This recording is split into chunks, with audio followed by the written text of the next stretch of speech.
You don't even seem to understand the show. You just ruin everything. You got to be funny in here. I can't wait for you guys to see this on Howard TV.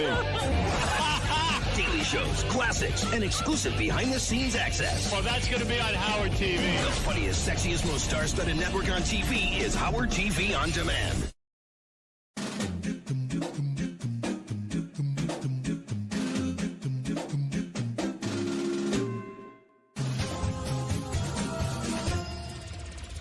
Hey Stern fans, welcome to Fine Time, a show where you, the fans, get the opportunity to ask questions and interact with your favorite Stern Show staffers, whack packers, and celebrity superfans. I'm your host, Rachel Fine. Now, my guest today is a best-selling author, a pioneer in the world of radio. She's got one of the most recognizable and contagious laughs of all time. She is also known to masturbate with fruits and vegetables, have anal sex with complete strangers in a bathroom, and take hallucinogenic drugs while vacationing in third world countries. She is the inspiration for nearly every song parody that comes in on the show, and she's one of the few people I know who can challenge me in the boobs department. She is the queen of all media, Robin Quivers. That was one stranger. Singular on the strangers. Fair enough. That's you've earned quite the intro. Oh boy. Well, we had a lot of people writing questions for you, so I'm just gonna jump into it. All right. First one comes in from Robin S. Robin asks, I'm curious to know where you envisioned your life taking you when you were back in high school. If you'd never begun working with Howard, what would you have wanted to do with your life career-wise? And how did you get hooked up with Howard? Wow. That's a mouthful. I had no vision. Really? I was just hoping to stay alive. Yeah, I just wanted to get out of high school and go to college. I never had any idea of what I wanted to be when I grew up. I mean, I'd watch TV and as a kid, I thought I wanted to be a doctor or something like that, and that's sort of how I wound up in nursing. Yeah. But it took me years to figure out who I was and what I wanted to do. So I was 28 before I even got into broadcasting. So it wasn't like I had this idea. What would I be doing if I wasn't working with Howard? I'd still be in broadcasting because I had decided that's what I wanted to do. It just so happened that 8 months after I got into broadcasting, I was hired by the same station that Howard went to work for in Washington, and that's how we met. Next question comes in from David S., also on Facebook. Who's your favorite whack packer, living or dead, and why? Wow. I guess my favorite all-time whack packer was Hank the Angry Drunken Dwarf. Yes. Yeah. Hi, this is Hank, the Angry Drunken Dwarf. I just enjoyed him. You know, I just thought he had so many talents, but was so miserable. And, you know, I just remember appearances where, you know, he'd be falling down drunk, almost asleep, but he'd be in a music trivia game or contest with someone, and he'd wake up and have the right answer. Hank, the Thin White Duke. David Bowie. David Bowie, that's right. Wow. And Gary. David Bowie. It was incredible. That's amazing. Next question comes in from Nikki M., also on Facebook. Robin, who is your dream guest? A guest that you are dying to interview who has never been on the show? You know, that's interesting because in the last few days, there have been people's names that have come up, and I say to myself, I wish they would be on the show. Yeah. I wish I could talk to that person. And I suppose there's a long list of those people. Cher, Madonna. Yeah. A lot of people who, you know, actresses, Scarlett Johansson, you know, a lot of people that just won't do a show like this I'd love to talk to. It's a shame they won't. It'd be such a great interview. Next one comes in from Andrea F. She asks, what makes a movie star a movie star? And why isn't Brad Pitt a movie star? Got a lot of flack over this Brad Pitt thing. Tell us more. I'm still arguing with myself about Brad Pitt. I watched Thelma and Louise the other night, and, you know, that was basically where America discovered Brad Pitt. And I even thought after watching it again, I thought, you know what? I thought that guy was going to have a much bigger career. I think that Brad Pitt is one of those guys. He makes the kind of movies he likes. Yeah. Not the kind of movies we like.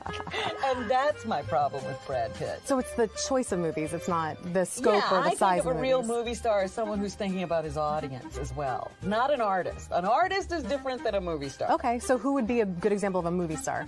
Tom Cruise. Tom Cruise. He always thinks about, will this be fun for the audience to see? Would they like to see me in this kind of movie? He also occasionally goes off and does does, you know, some of that artistic stuff. But for the most part, I mean, even the cameos he takes are, you know, very broad and things you wouldn't expect him to do, and it's exciting and surprising to see him when he does it. So is there a percentage, like, you know, Cruise did Eyes Wide Shut, and maybe that was kind of a distraction from... Yeah, that was to work with Kubrick. and all of that stuff, so you can understand that. So there's a small percentage of artsy films you can do as long as their mainstream ones are big blockbusters. You're constantly thinking about, you know, I have an audience out there who likes to see me do this. And there's nothing wrong with somebody being artistic either. I just don't call them movie stars. Okay, there you go. Next question, also from Mickey M. Have you ever had to deal with a crazed stalker fan? And if so, what were the circumstances? I did, and I don't talk about it. Oh, no. You got to tell us a little. Give us a little piece. I had a long-time crazed fan. And it got to be kind of scary because we did all the wrong things. We did, you know, like they had never put out that, but, you know, when this was going on, we didn't have that list of things you're not supposed to do. Okay. And we did all of them. Like what? You know, having contact, you know, all the kinds of things that, if you read a list of what not to do, if somebody is stalking you, just realize we did them all. And then it became... you know, a situation where we had to do something legally to make it stop. Did you feel in imminent danger? Like, was it that kind of scary? I felt that other people might be in danger. I felt that that person was in danger. That's terrifying. Brandon S. asks, Robin, do you ever regret having told any of the stories about your personal life over the course of the show's history, such as sexual experiences or coffee enemas? I definitely regret the meats and vegetables. Understandably. I still get angry because that was the one, you know, we started that contest before we left terrestrial radio. And Howard said, yeah, we're going to each reveal something that's really embarrassing. And he revealed that he had had a nose job. I'm like, give me a break. Everybody else went to the bank, and you revealed you did something to make yourself look better. How embarrassing. That's so embarrassing. Yeah. Next question's from Wilma G. She asks, Robin, how annoyed are you with Benji's bull? I'm not so annoyed at Benji in general, but when you start to ask Benji questions and you realize he's weaving this web to try to keep you talking about him, that's when I get annoyed. Understandably. And I always want to say, let's end the conversation and go on to something else. Do you buy any of the stuff he's doing right now with the wig and the nail polish and the makeup? I mean, do you think any of that is legitimately trying to look better, or is it just shtick? I don't think that Benji could have thought of this on his own. Okay, so there's a team of masterminds. Would or you think she's a mastermind? Yeah, I don't think he would ever put on eyeliner. You know, I mean, we've known him for how many years, and that never happened. He might dress up as something. Right. And do you think she's masterminding it to get the on-air attention, or because she really thinks that looks better? I'm beginning to lean toward on-air attention. That's what I'm thinking. Yeah, because at first it just seemed like this was their personal thing, but when he came in the other day and stood up and he had hair and a black beard and eye makeup and black fingernails, I said, that's it. Yeah. This is where you're supposed to say I'm more handsome. Next question is from Twitter. At River Road Flip asks, Robin, are you planning on going on any more spiritual trips and becoming absurdly high? I don't know about becoming absurdly high. Now, you will receive with these rocks, special rocks, the energy, new energy. But I'm going to Bali for this next break, and you know, that's sort of that eat, pray, love kind of destination, and I haven't, you know, made any plans to go to any spiritual things, but I'll see what's there. That's a good place to do it. Yeah. Next question comes in from Danny V. Danny asks, are we ever going to see your boobs? No. No, never? Not if I have anything to do with it. Go ahead, take your jacket off real quick. There it is! Oh! I missed it! Next question is from Cindy W. Cindy asks, are you being authentic when you laugh at everything Howard says? Yes, I don't fake laugh. You're just a happy person. I do, and a lot of times when people meet me in person, they say, oh, you do laugh all the time. Yeah, that's just the way I am. I'm looking for the fun. I think that's fantastic. I wish more people laughed all the time. I do too. I'm getting out of here. Pat it with all of you. That's such a scream. You guys are why is that funny? Fred, what's going on here? I'm not sure. Yeah. Weird reaction, right? This is odd, isn't it? Am I in the middle of something odd? You know, I mean, we all get a little crazy about things sometimes. This is one of those moments I'm not sure. Is Robin nuts right now? Or am I misreading this? Is this funny? To put it simply, yes, she's nuts right now. Okay. You need help. Well, I want to thank Robin for taking the time to sit down and answer all the questions that you, the fans, submitted. Keep sending your questions in. You can tweet them, you can Facebook, you can email, you can send video submissions and actually be a part of the show. And remember, this is your show, so don't screw it up. Until next time, I'm Rachel Fine, and I hope you had a fine time. I had a fine time with you, Robin. Well, thank you. I enjoyed this. Good, I did too. Okay.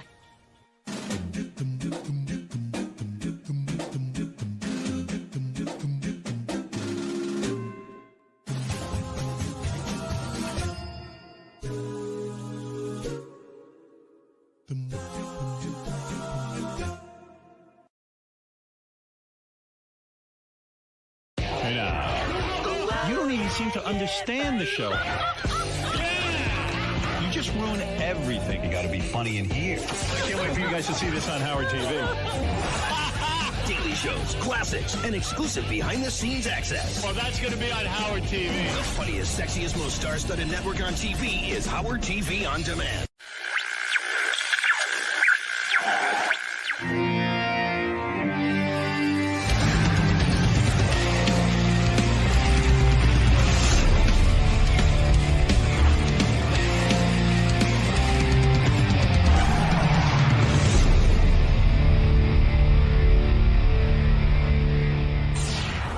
Hey, what's up, Dave? How you doing, man? Good morning, man.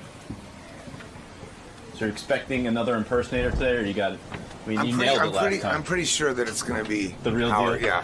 Yeah. Watch your back there, bro. Thanks, man. So what's new with you, man? Oh, man. Well, as you know, it's ungodly time of the morning here, but just chilling in New York City, favorite city in the world, having a blast. That's Cool. what's new. Going on tour with Jane's Addiction, February. Here to talk about. I'm here to promote a TV show, but you know how this goes. He'll talk about it for 2 seconds and we'll move on. You'll deviate from the I'm subject. counting at on hand. that. Yeah, I'm counting on that. You're an old pro at this place. You know, you're good here. Yeah, I love it here. I mean, I really love it here, and it's. I think what's different about it is that a lot of outlets and a lot of interviewers just like ask you a bunch of shit that they don't really care about. And at least he asks you stuff that he's interested in. You know what I mean? Right, he's not working off a checklist or anything like that. Yeah, and he could really care less as to like what the liner notes are. So that's kind of a cool thing. And I dig that, you know, it's more spontaneous. And we can veer off in any direction, whereas most interviewers feel real constricted to their agenda, which is never really fun for anybody. Definitely not. All right, man. Well, Cool. We'll see you in the studio. Thanks, man. Dave Navarro is here. Dave, of course, has been in many legendary rock bands. I'm trying to think what rock bands he's been in. Jane's Addiction and Red Hot Chili Peppers. Who else am I missing? Porno for Pyros or something? No, you weren't in them. Jane's, Chili Peppers. It's good enough. Jane's, still in Jane's, yeah. Right, you're still in Jane's Addiction. Yeah, plenty of bands. What's going on with Jane's Addiction? We're going on tour in February. Boy, what a band. Thank you. I love your lead singer. I love the whole thing. The whole thing that we do. Yeah. do you play to big audiences? Yeah, it depends. I mean, we'll do arenas. This next tour we're going on is like theaters, Right. Smaller, intimate venues, like 2,000 people. Do you like that better, or is it a bummer in the sense that you can make more dough if you just go out and do something It's big? not a dough issue. It's weird. It's like the bigger the venue, the more lost in the performance you can get. Which is good. Yeah, which is great. And then when it's small, it's really nice to be able to see your audience, but that's also Distracting. a little distracting. And also in the smaller venues, like this whole new thing that's happened in concert going for over the past maybe 10 years is that you're just looking at people looking at their phones the whole night, right in front of you. It's weird. They're not looking at you. Like they travel, they park, buy a ticket, wait in line, go into the whole crowd thing to watch the live performance on a screen that big. What are they doing? They're recording you? They're either recording or taking pictures, which is cool. I get that. But Does that make you more self-conscious, like where you might actually go berserk and go crazy on stage? You go, shit, everyone's no, filming me. I miss the connection of seeing people, seeing their faces, seeing the eyes, I always wondered if you really look at the audience when you're performing. You can, yeah, I do. You do? Yeah, for sure. I Some mean, guys don't. And that will, hi, Robin. That will dictate, what kind of energy we put on. But it's, smaller theater tours are going to be cool. It's a weird thing. I actually saw Elton John fairly recently. It was at a friend's living room. He played a full show. It's crazy. Yeah. He comes to my place all the time and does the same thing. He goes right to your living room. Yeah. No, I'm telling you, this guy I know has a lot of dough. Yeah. And he just hired him for his birthday party. That's awesome. For like $1 million or something awesome. crazy. And I'm sitting there in his living room watching Elton John do a 2-hour, like an hour and a half show. That's fantastic. All his hits. It was great. And at one point, even I pulled out my phone because I wanted to show my kids. So of course. So I started a tape of 2 seconds. Yeah, I mean, that's it. Then I want to watch him. I want to watch the guy. I'm seeing him live. Who the hell knows how long who knows if I'll ever get another chance. It's true, but it's a weird thing. It's also in the setting that you're talking about. It's totally different. But I'm talking about like the entire audience. It's like, remember they used to hold up lighters when we'd go see bands? Now it's just like I see the glow of the screen. Wow. And it's kind of cool looking for a robotic. moment. Yeah, it's a little futuristic, but it's a little off-putting. How's Perry doing? He's fantastic. Perry Farrell is the Peripheral, lead singer. Well, I think he's one of the most talented lead singers in the rock business. Yeah, I do too. And yet, I don't think he ever became a household name. He kind of just missed, right? I don't know. I don't know that he should have become a household name because he's a little. I think of Perry as being fringe and being a little bit more dangerous. Is it cooler to be fringe? I think so. But not for your bank account. We honestly never got into this for that reason. So I know, but sometimes I watch that reality show. Like Perry's living in a very suburban neighborhood. Yeah. He's which is fine. Yeah. But you expect him to have the big rock star mansion. Oh, he has that now. Oh, he does. Oh, yeah. How do you get that? Lollapalooza. I mean, he's like, he founded that festival. And that's a ton of dough. I would imagine. Like, I'm not here to disclose my bandmates, financial earnings, but it was reported that your net worth. Now, this is some website I got this off of. Then it must be accurate. And I thought this was actually a little high. Okay. Because, I mean, listen, you're a successful musician. How are you counting his money? Well, what the hell? $37 million. That's correct. Yeah. It is correct. It's right on the money. Is it on the money? No. That's high, right? No. They had you at $37 million. I mean, I appreciate that. Right. I don't want to dispel that, but that's nowhere in the realm of possibility. But you're a millionaire. You don't have to work. Am I correct, or you do? Yeah, I don't have to. You don't have to. I just. How did you lose all that money? The 36 million. How do you? Is it hard for you being a great musician, but you're not the lead singer? Is it hard to be the guy standing on the side? Actually, I put out a record, and I was here. I remember when you sang, and I didn't enjoy it. You don't like it? No, I mean, I enjoyed the recording process and writing songs and singing them. I'd probably do that again, but I like playing guitar. I like having a great, strong frontman next to me leading the way, and I like getting lost in my instrument. Who was your hero growing up, guitar-wise?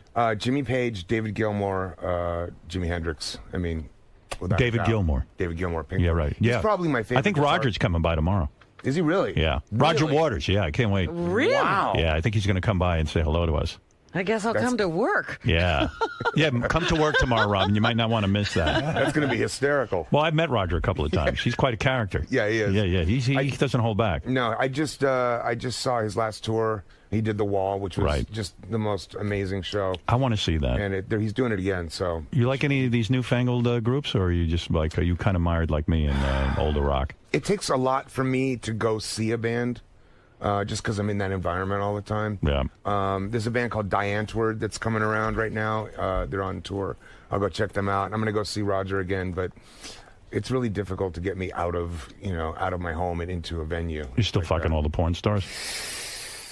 It's funny. You've said to me, like, hey, I don't understand why women think I'm like a bad guy. If you have an image, you know what I mean? Yeah. But, dude, you fuck tons of porn stars. You don't necessarily care that much about these women because you don't care if they go fuck other dudes. Let me just first of all, that's completely not true. I do. Of course, I care. Your last girlfriend was a porn star, right? That's right. That's right. And I do care about them. I mean, this is like you're dark. I am dark, but this isn't exemplified in my sexual life. I think that's actually the light, if you were to put it in those kind of terms. One of the reasons why, and I've taken a lot of heat for like the sex working environment, but if I think about it, it's like I'm busy all the time, I'm traveling all the time, and like arguably you meet some of these girls and you see them and you're like, this is the hottest girl I've ever seen in my life. Right. And she's Opens- professional sex worker. Right. Are you kidding me? What's to not like about that? I understand, but there should be a certain fear of. There should? Because these are very dark people. Yeah, but they but I see that's on a human level that's not sexual and not superficial. I identify with that. But when you have sex with a porn star, you are getting involved in their life. And sometimes it's more aggravating. It could be aggravating, you know what I mean? And you don't know what you're in for. You get somebody really crazy in your life, you know, they start making accusations. That has never happened. You've never had a bad experience? Never happened. So it's sort of a myth. Actually, to be perfectly frank, I've had more turbulent times with just straight up regular girls. Carmen Electra. I'm not saying that. Look, I'm she's just a saying, handful, like, Carmen. No, she's not. No, she's not. She's easy. She's easy. Yeah, she's easygoing, cool girl. Talked to her recently. You did? We're all good. Yeah. No kidding? Yeah, we're all good. Old friends. Old friends, like nothing ever Isn't happened. that something? Yeah. She wanted to have a baby with you. Good thing you didn't. I'm not feeling the baby thing. You Not don't at want to all. be a dad? No. Let's say you fall madly in love. A woman says to you, Which listen, could happen. Like, right. I don't want to sit here and paint myself as like, you know, this depraved, you know. Well, you are. But I don't want to paint myself that let's way. say, of course, no one does. Right. No, then you can't get any more girls. That may be true, however. But women do say to you that, hey, Dave Navarro, bad dude, he's a womanizer, yeah, he's they this do. and that. Yeah, they do. Yeah. That's your reputation. And you don't understand it. I don't understand it. I don't understand, like, you watch a show like Californication. Right. And the guy on that show is like this lovable, misunderstood character. Right. And everybody loves him, but I'm like this bad, you know. You know what it is? I think women see you. You're a handsome guy. You got a great job. You know, you've got what's considered the primo job in America. You're a rock star, and they see you, and they'd like to see you be the better man and be more committed to a woman and not fuck so But many I've women. done that. Right, and it But doesn't I've work done for you. I don't like it. Why are you not feeling a baby thing? You think it's because of your fucked up childhood? Yeah, and you don't want to put some kid through that. Would you be a shitty father? I don't think I'd be a shitty father. I know that. Put it this way, Howard. I'm like selfish with my time. Right. I like to do what I want to do. Right. I like to pick up and go. I like to tour. I like to have my alone space in my apartment. You know yourself well, we can make the argument that you're not a scumbag. He's that being you're a good being dad. Authentic. You're being a good I'm dad by being not a having. good dad. You're the best Exactly. father in America. Right here. In a sense, because you know that you were selfish and that you want your Yes. time, and you're not going to have the time to give to a kid. God love you. I'm not, and that's also it kind of parlays into my relationships. And I'm not saying like I wouldn't if I did find someone and fell in love with them. I'm down to give that a try. Don't get me wrong. But you know, in the same breath, you know, if I You're don't set in your ways. I'm a little bit set in my ways, and I'm waiting for someone to smack me over the head. You are making a lot of sense. You really are. Yeah. I bet you agree with me on this. Let's see. Did you read about these soldiers who peed on? What do you think of that? Man. Soldiers peed on on dead Taliban members. Can I say something? I don't know if you heard me earlier. I didn't, and maybe I should chime in before you tell me. Go ahead. Because then Let me whatever hear- you say, I'm more likely to agree with you. that. Right. Let's hear Exactly your what I think. opinion. Go ahead. Yes. Go ahead, Dave. Here's Dave Navarro, who knows something about war. I don't know anything about war, and He's a warrior. But that's the thing. I don't Right. know anything about war. Right. So I think that if you take a still picture and put it up on the internet, it's shocking and appalling and horrific. Right. And it's something that turns the stomach and the inhumanity and so forth. Having But- said that, Go ahead. I have no fucking idea what's going on over there. Yeah, that's right. And I don't presume to know. Right. So I'm going to tell you what's going on over yeah, there. explain, please. Okay. Because he's been there. No, but I saw a movie about it. But Let me really, tell you what what's what going is your on. thinking on that? You're a Because- 19-year-old kid. They put you in a situation where, number one, we have the United States military. Their job, they're the ultimate defenders of this country. We've come out of a situation. This is all born out of we were attacked. They blew up the World Trade Center. I know. A young, brave man goes over there. He's watching his buddies getting blown up. This is a reality. He's at war with an enemy that will drive a truck by, say hello, and blow off his legs and kill him. Now, all of a sudden, you're fighting a guy. He's shooting bullets at you. You're shooting back. A couple of your buddies die. You get done with an intense battle. Your life is actually still yours. You're alive. You came out of it without a scratch. You're fucking crazed. You're scared out of your mind, but you've defended this country. You take out your cock and you piss on the enemy. You know what? So what? That's war. World War II fighting Germans. What do you think we did to them? In Vietnam, we cut off their ears. You got to get worked up. It's your life or their life. You killed the guy. What do you care about pissing on him? You put it that way. I'm surprised they only urinated on him. Exactly. You know what I'm saying? That's right. And right, Robin? I hear what you're saying. Thank you. You know what? I still think that we have to always strive to be better. My friend, I don't mean to bring up a negative subject, but you've talked about it. Yeah. Your mother was murdered. That's right. Would you piss on the guy who murdered your mother? More than likely. Okay. Yeah. Now you understand. Now you understand. What is the difference? Well, like what I'm saying. Let's all pee now. Whip out your car. Who are we going to do it on? I'm Benji. It's an interesting topic, and I hadn't thought about it. I didn't hear what you said about it earlier, but I saw the photos. They blasted all over the internet, and my first reaction was like, wow. That's really fucked up. I can't believe that our guys are doing this. But you hit it on the head. You're looking at an isolated picture. Exactly. And then I thought about it, and I was like, what you're saying, I don't have any concept of what these guys are doing. And neither do I, but I've seen movies. Can I just say one other thing? Right. Just one. They do represent us. Yeah, and I agree with them. So that means you pissed on them, too. I'd piss on him. If some guy was trying to kill me and blow up the World Trade Center, let me tell you something. A little pissing so bad. Humiliate the enemy. Who cares? Let word get back to the Taliban. I'm sorry we offended you. And I do want to point out that this picture was leaked. They didn't do this in a public way where it would have, if it was meant to send a message, they weren't sending a message because they didn't plan for it to come out. Word gets out. Personal files, Robin. Yeah, right. Word gets out, Robin. Well, listen, these guys got to get jacked up. I'm sorry. It's war. It's war. I understand. You know, and it's ugly. But you know what? God bless these guys. You want to punish them? Give them 50 sit-ups and 100 push-ups, like in the fucking army movies. There you go. You know what I mean? Don't put these guys in jail. I mean, they're young guys. I'm not even discussing the punishment. If I was over there with those guys, I'd let a bull fuck their corpse. What do you think of that? Come on, Dave. Let's go right now. You and me, I'm sitting here trying to figure out what kind of man you are. I told you what kind of man I am. I'm nuts. By listening to this opinion. The military won't let me join. They think I'm too violent. You're crazy. You got to be a violent warrior. Come on. But I do, again, wonder what that does to you and what you come back to life Makes me feel good. I don't know that you come back to life as anything. That's the other thing. You don't. Anything? I don't think you do. Dave knows. I don't think you do. Dave's very spiritual. What do you mean by that? Dave says you die and you don't go anywhere. Yeah, I don't. No. I'm not talking about come back to life in another planet. I'm talking about coming back to your home, your family. Well, I mean, these guys don't come home. These guys are these guys are warriors. Arguably going to have to go through some serious, When you come home, you don't piss on anybody. That's all. Well, it's hard to stop once you start. How would you feel if you were Miss Perlman, whose husband's head was chopped off, and all that family had to go through? I mean, you're only painting one side of the picture. You don't know what any soldier is feeling out in the field like that. Yeah, Robin. What they have to go through. Marion, I do understand. I do know. And I still say that we have to be better than the mongrels that we're fighting. Every time we're better. Don't call them mongrels, Robin. You don't pee on They're great nice people. They just want to kill us. No, you don't pee on great people. Right. Every time we get better, we get knocked down. Oh, you're giving me a headache. Marion from Brooklyn. She's got such a... All right, let me talk. Shift gears here. Go ahead. Shift gears. Yeah. So let's talk about something we know about. You're doing this big show now. America's Got Talent. America have spoken.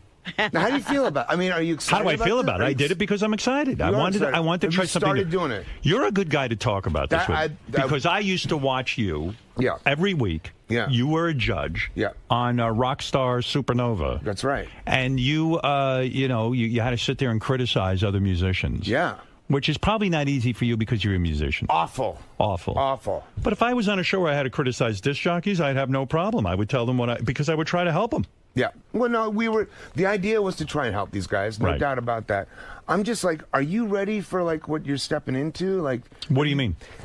Like your life's going to change, man. It's going to change. In what way would it change? For me, it was negative experience for you. It was good and bad. I mean, there were some good things to it. Was the bad that because you're a rock star? Yeah. you have a certain credibility, and people would probably say to you, "Hey, man, there was a you've little sold of that. out." There was a little of that, and, Right. and I'm sure that you're going to have some fans that are, I get some of that. They're not going to dig the fact that they have you in Fuck the 'em. medium that they want you, Right. You know, and Right. then now you're piss being, on them. Now you've represented for so many years like this alternative way of thinking and honesty and freedom, or whatever you guys stand for here, humor, comedy, and then now the housewife across America also now has access. Well, America's Got Talent just sent me a videotape. Housewives hate me. Like, Yeah, I they know. sent me a tape of like these women go, "Pat Howard's such filthy." I mean, oh yeah, and you know you're what's right. going to happen? Their ratings are going to go through the roof. I don't know whether the rating. I'll tell you the truth, Dave. I do know they're going to go through the roof because people can't wait to tune in and hate you. I don't. I put very little thought into this. I'll tell you what my thought was. I know you. I Okay. can tell you did. I did. No, let me tell you, because I sense that you're thinking, "Gee, maybe I should have Well, been no, thought through." I'm about here to talk about another show. I'm doing the Right. same thing. Okay, so let me it's tell you. interesting. Let me tell you how I looked at it. Yeah.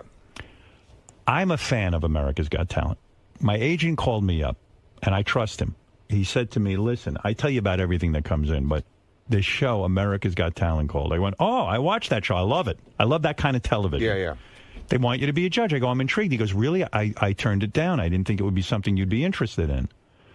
I said, "I would at least listen to them because I loved it. I'm sitting at home judging it. Why shouldn't I go on there and judge it?" I didn't think about, well, someone will say I'm selling out or my image. Well, that's true. I worried about my time. You know, I wanted to figure out how much time it took. It turns out they lied to me. And it you takes were more genuinely interested. I was genuinely interested in doing it. That's a good point. And, Right. and my feeling about that is the sellout move is to not do it because you're worried of what people are going to think. Right. That's how I That's felt. the sellout move. That's sellout. Because I'm it's with like, you. look, my career, I didn't sit there and calculate every little thing. Exactly. If I did, I wouldn't have gotten anywhere. That's right. I did what my gut told me, and I thought this would be fun for me. What do you think of the Steven Tyler American Idol I've Association? never seen an episode of it. But I mean, you know that that's what he's known for now. Yeah, but he's arguably mainstream. He's pretty mainstream. Yeah. Dude. It didn't I think take away my love of Aerosmith. I'll tell you that. No. I do love the band. I didn't see it. I know Steven, and he's his talent is tried and true, as is yours, and it's it goes without question. I don't know, man. And then the other side of the coin for me was like, your public life is already, you're already on blast 24/7. Now you're going to deal with people coming up to you at the airport screaming about why you let the guy who's beating the spoons go home. I got to tell you. You know what I mean? And like people who disagree with your opinion. I smile because all of a sudden I went, geez, what the hell did I get myself into? I'm telling you, dude. In a way, I am nervous about it from that aspect. Yeah, In other words, like maybe it was stupid. You know what I mean? I don't know. People are tap dancing for you in the street. Listen, I committed to the thing for a year. Wow. It's 1 year. Yeah, that's not It's bad. One season. No. I'm going to do it.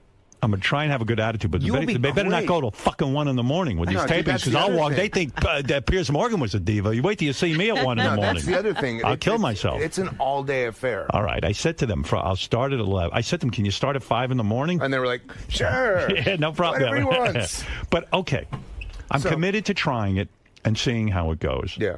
It seemed funny to me to see Howard Stern. I detached myself from me. I go, Howard Stern, No, to it's see my amazing mug idea. on network show is fucking crazy. Yeah, I'm not talking about like the show being a bad idea or you doing it. I think that's going to be great television. I think it'll be great. And you're certainly someone who's going to say what he thinks. I have no an opinion. holds barred, Right. And that's going to be great to watch. I'm just talking about all the stuff that goes along with it.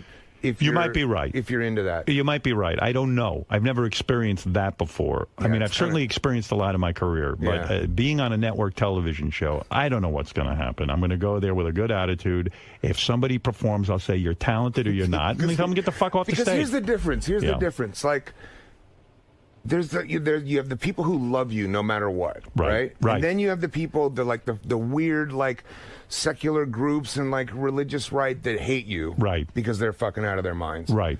But now it's going to be the people who used to love you who now hate you. Right. That's a whole nother world of people who hate you that you got to deal with. That's true. Really fucked up. But let me tell you the good thing about me. I'm at the point in my life. I just had a birthday. Yeah, I know. Happy birthday. I'm a fucking old fart. I'm fucking 58. You understand what that means? I hear what you're saying. I'm All 44. Right. It's I'm with you. over. I'm right It's behind over. you. It's over. And it's like, you know what? Now's the time to do whatever I want. Yeah. No, and you know what? I'm going to try it. I think and there is going to be shit. So already I was in some tabloids and all kinds of crap. I mean, you know, what am I going to tell you? Oh, yeah. I mean, yeah, now you're going to be, it's People Magazine and Us and In Touch and all this stuff, you know, like that you kind of stay clear of for the most part. When you did the show, now they didn't dress you, did they? No, you just have wardrobe and you pick out what you want or wear your own thing. Yeah, I'm going today. I'm going to shop for my own clothes. Good. And I got a game plan with this. Yeah. You know, I'm not like you. I don't have the rock and roll clothes, but I think about what I should look like on TV. Yeah. My game plan, I got to go over to a store today. First of all, I've put on 10 pounds. You know what? I really think you should adopt Dave's look. That would be Dave, scary why don't you dress on me? America's Got Talent. Right. You're going to head over to H&M today and take a look No, at it? I'm going over to a guy, and my game plan is I just want to put on a suit. Listen to this. This way I don't have to think about anything. I like where you're going with this. I'll put on a shirt, a little jewelry, the whole thing. You know? Yeah. I mean, you're a guy. I see you put time into your outfits. Yeah. I see what's going on. Accessorize a little bit. It's a little girly, but why not? I'm like you. I care. It draws the women in. That's right. That's the whole I idea. love this thing. Yeah. Right. You know how to do it. I know what I'm doing. So I'm going to go in there because I don't want to put extra energy into shopping and worrying about that kind of shit. Yeah. I can't stand it. I'm not that kind of guy. No. So, all right, I'm trying to make it as palatable as possible. They're going to fly me in a private jet to these shows. Yeah. That ain't bad. It's not bad at all. I can be on my iPad and relax when I go there. They put me up in a nice hotel. I re-picked out the hotels I'm going to. Yeah, but you'll only be there for 5 hours. Okay, granted. But all right, I'm going to try and make it pleasant. Then they're going to fly me back, and then they move. Are you trying to talk me into thinking this is a good idea? Yes, because I could see you're really against this. No, I think it's going to be great. I'm going to watch. I've never seen. Put it this way. Right. They made a smart move here because I've never seen the show. Now, I will watch the show. Now you'll watch it. Yeah. You'll give it a shot. Because But listen, I don't even know what they do on that show. Is it like it's like vaudeville? They'll do anyone on. Yeah, just all of those sideshow kind of acts. How is that different from X Factor? It's the same thing. X Factor's just singers. I gotcha. This is they allow freaks in there too. Love it. You know, but that's fun. I like that's more me. So it's like Gong Show, but a little bit higher end. Yeah, higher end. Yeah, Gotcha. and they're really looking for. My goal is to go there and find real talent and see. But you know, from being in the music business, real talent is earned and developed. How many years did you spend in shitty clubs before you got any kind of fame? Yeah, we started in 1986 in like how old little were you then? vans. I don't know, like 17, 18. Okay, 17. Yeah. And how long were you sitting in your room practicing and pulling your puds? Since I was, the pud started. All right, how long were you practicing for? Okay, well, practice, that's a different story. I'd say from like 8 years old on. Right. In other words, to become a master musician, a professional, you're a professional musician. You started at 8. You probably put in you probably put in your 10,000 hours of practice. Oh, easily. Yeah. Easily. And then you go to clubs and you fail.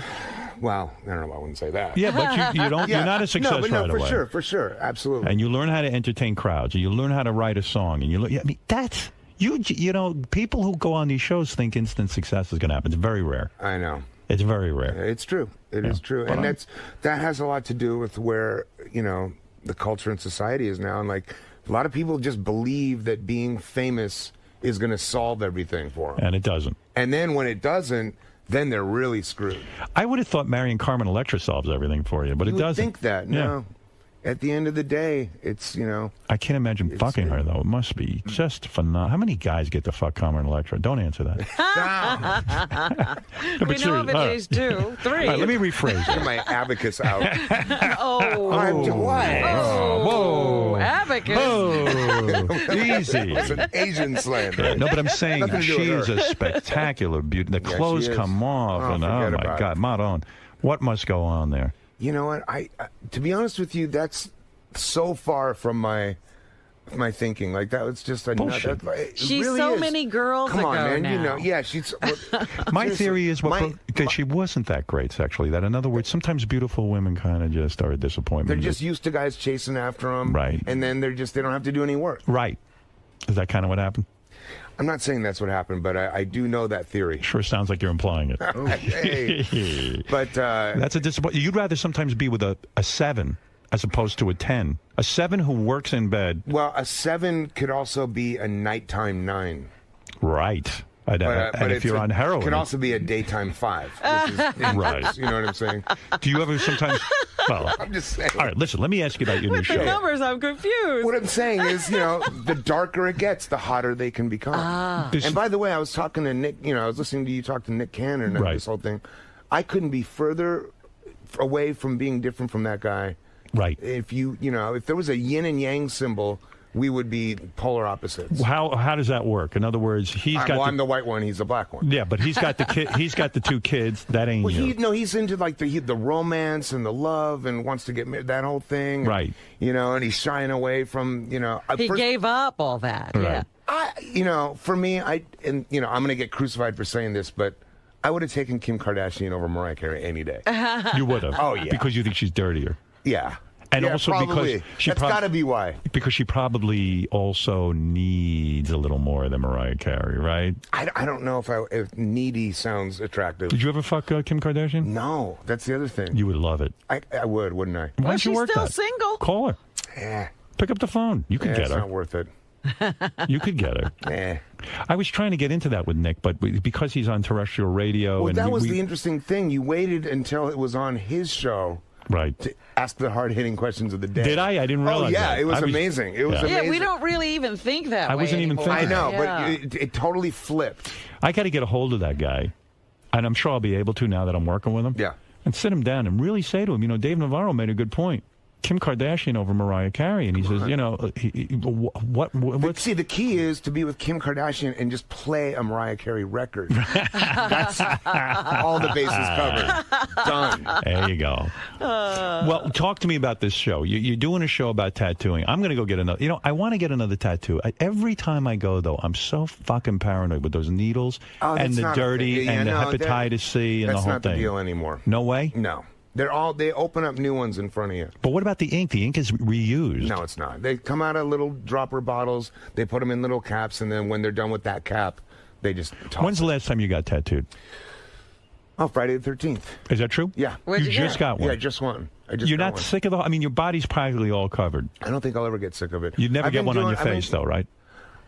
You never say never. I mean, the one I did was back here on my head, behind my ear. Right. So, why put one there? I thought because there's a shop called True Tattoo in Hollywood, right? And the owner Oliver Peck, who's on our show, also owns Elm Street Tattoo in Dallas, and they have every Friday the 13th. They do 24 hours. They crank out as many 13s as possible. What did you put? Oh, you put a 13? Yeah, it's just a 13. It's like a tradition at this point. I mean, your tattoos all mean something to you. Not all of them. No. They don't. Some of them. Do you ever walk in and just get one? Yeah, like in other words, you don't pick it out. That you say to the guy, "Slap something on me." No, that doesn't happen. But I'll have a vague idea, and then we'll just talk to the artist and get it together. But at this point, some of them mean stuff. Some of them I think just look good. I have some a of friend them are just commemorating moments. I have a close friend. Believe it or not.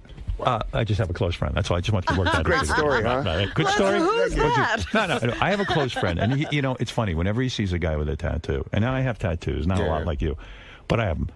He laughs, and he considers himself something of a man's man. He's just like, you know what? You guys are all fucking pussies. What do you need your art on your body? Yeah. You know what I mean? And maybe you're just maybe you're a little bored, and maybe you just need to go get a fucking life. Do you think it's mental illness? I mean, completely. Do I think it's mental illness? Covering your body with pictures? You know what? In my case, probably more than likely. Right. I mean, you're completely covered.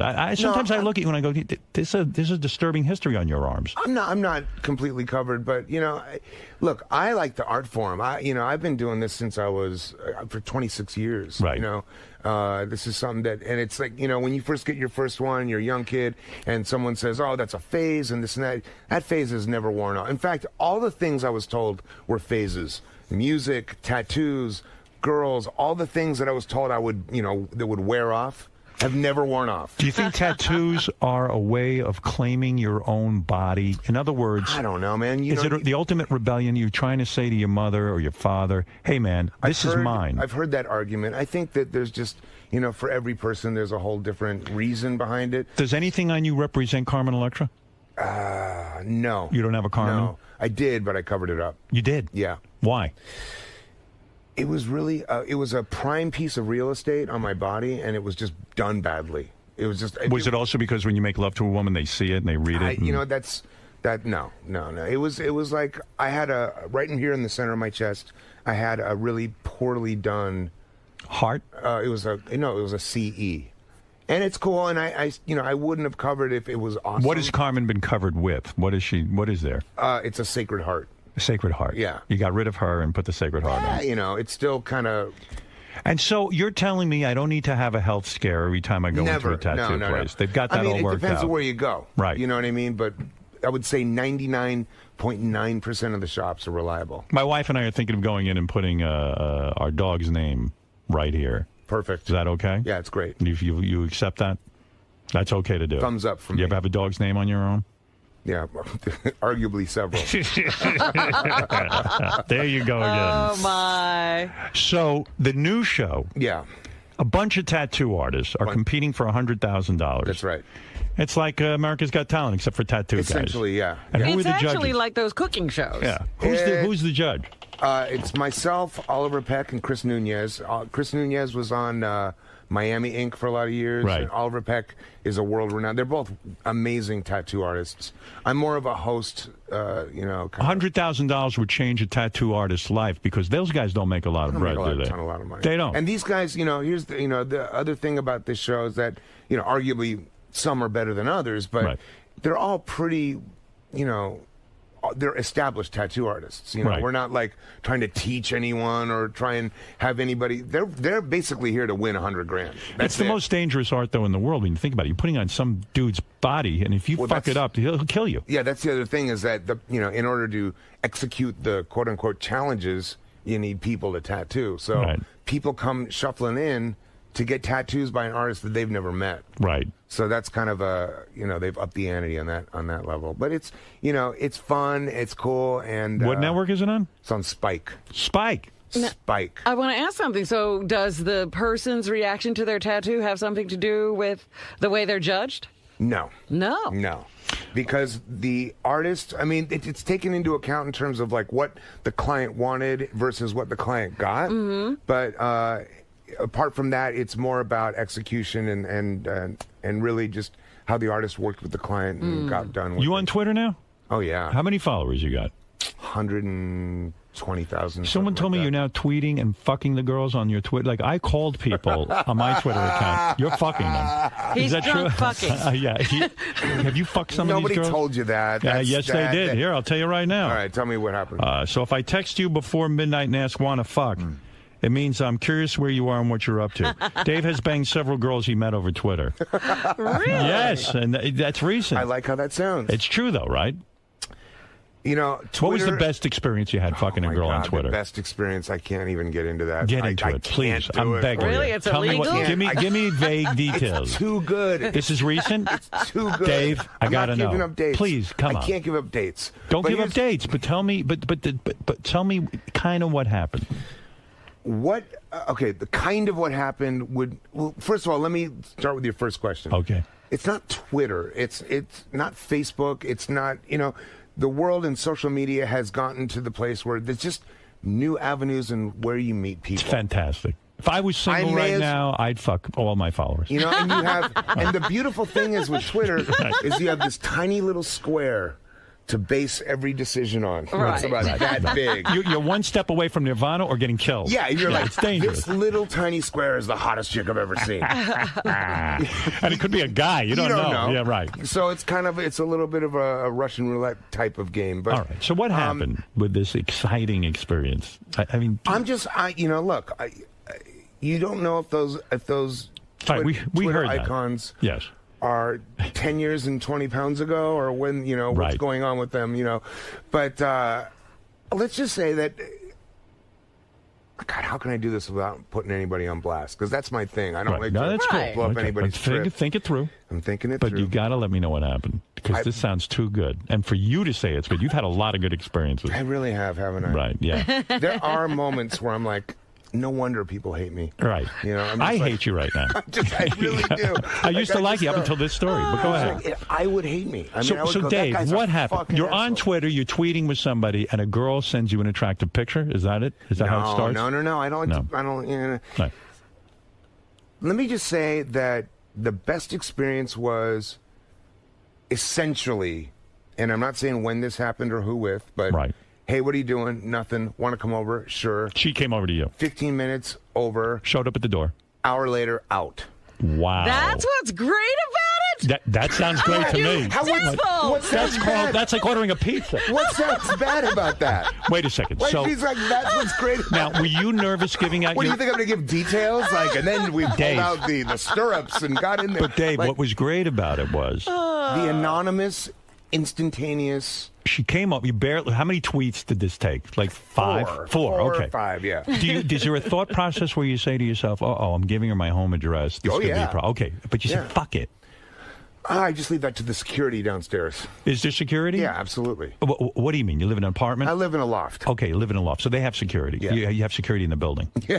And so you say to I've met them. I don't think anybody can get Do you past call down them. and say, listen, I've just tweeted an absolute stranger. That's exactly what I do. Would you phone up to me and tell me if she's hot? Well, he's following me, so he already knows the deal. He does.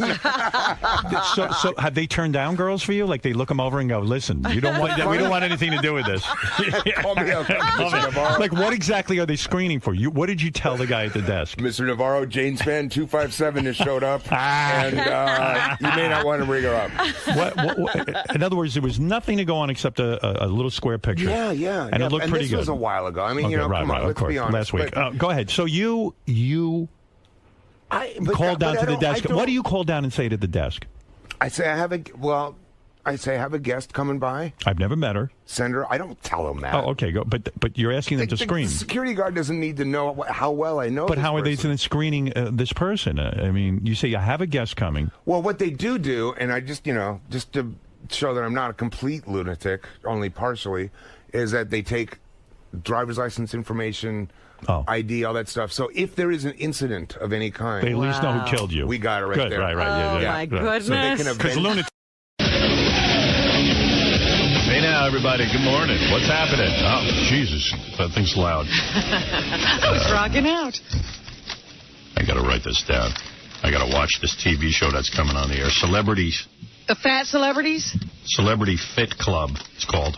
Yeah, I just saw the promo for that last night, and I said, boy, there's another one I've got to put on my TiVo. Every once in a while, something catches my attention. That's the one with Joey G. That's the one on VH1 that has fat celebrities, although... Yeah, Artie's right. Joey G is on there. Yeah, but the celebrities are kind of... You hardly know them. Yeah, it's The Biggest Loser with famous people. Right. But it's like Mia Tyler, who's Liv Tyler's sister. I thought isn't she like a fat model? Yeah, she weighs 220, something like that. She weighed in at 220. She ate herself out of the big modeling. Yeah, she's a big girl. She's a big girl. Yeah, big model. There's something after big model? They let you go to fat model? Enormously disgusting model. Obese model. Because there's a lot of work for them. Let's see, it's Daniel Baldwin. What's he clocking in at? I don't know. Is he that fat? Maybe he had blown up. Maybe he got heavy. After the drugs, I think. Kim Coles, whoever that is. She's a black chick that's been in a bunch of sitcoms. Living single. Yeah. Right, and she used to be really thin. Yeah, she was sort of hot. Yeah, well, so was Kirstie Alley. But she was never as big as Kirstie. Ralphie May, that's the guy, the comedian. We've had him on. Right. Yeah. He had some sort of surgery, so he went from like 600 to 400 pounds. Oh, that's cheating. Well, yeah, he had the stomach operation. But it sort of stopped. And now he's leveled off at 400. Biz Marquet, that's a rap guy? Yeah. He did, I can't remember now. You Got What I Need. Wendy Kaufman, the Snapple lady. Oh, okay, we remember her. Mia Tyler and Judge Maybelline. What does it say, Mayblow? He wasn't sure how to pronounce it. She was a judge on divorce court. Right, I saw her in there, but I don't know her real name. Sounds pretty cool. Judge on divorce court. That sounds pretty good. I got to check that out. I'll give him a free plug. Yeah, I saw it while I was watching the remaking of Vince Neil last night. And, man, plastic surgery is nasty to watch. Yeah. But how's he look? I hear he looks bizarre. He doesn't look... You know, they didn't do too much. I think it's the dark hair that's getting everybody. They darkened his hair and cut it a little shorter. Yeah, because you want to look good for that Motley Crue reunion. There's a lot of excitement there. I know. I can't wait to see that. But you know what? Watching somebody scrape fat out of somebody's cheeks is one of the nastiest things you can see. I'll never look at him the same again. Yeah, but it's Vince Neil's fat. That's important fat. They get that graphic with it? Yeah, and in fact, they show you more on the website. Like, if you didn't get grossed out watching the show, they've got more graphic details on the website. Ugh. Have to check that out.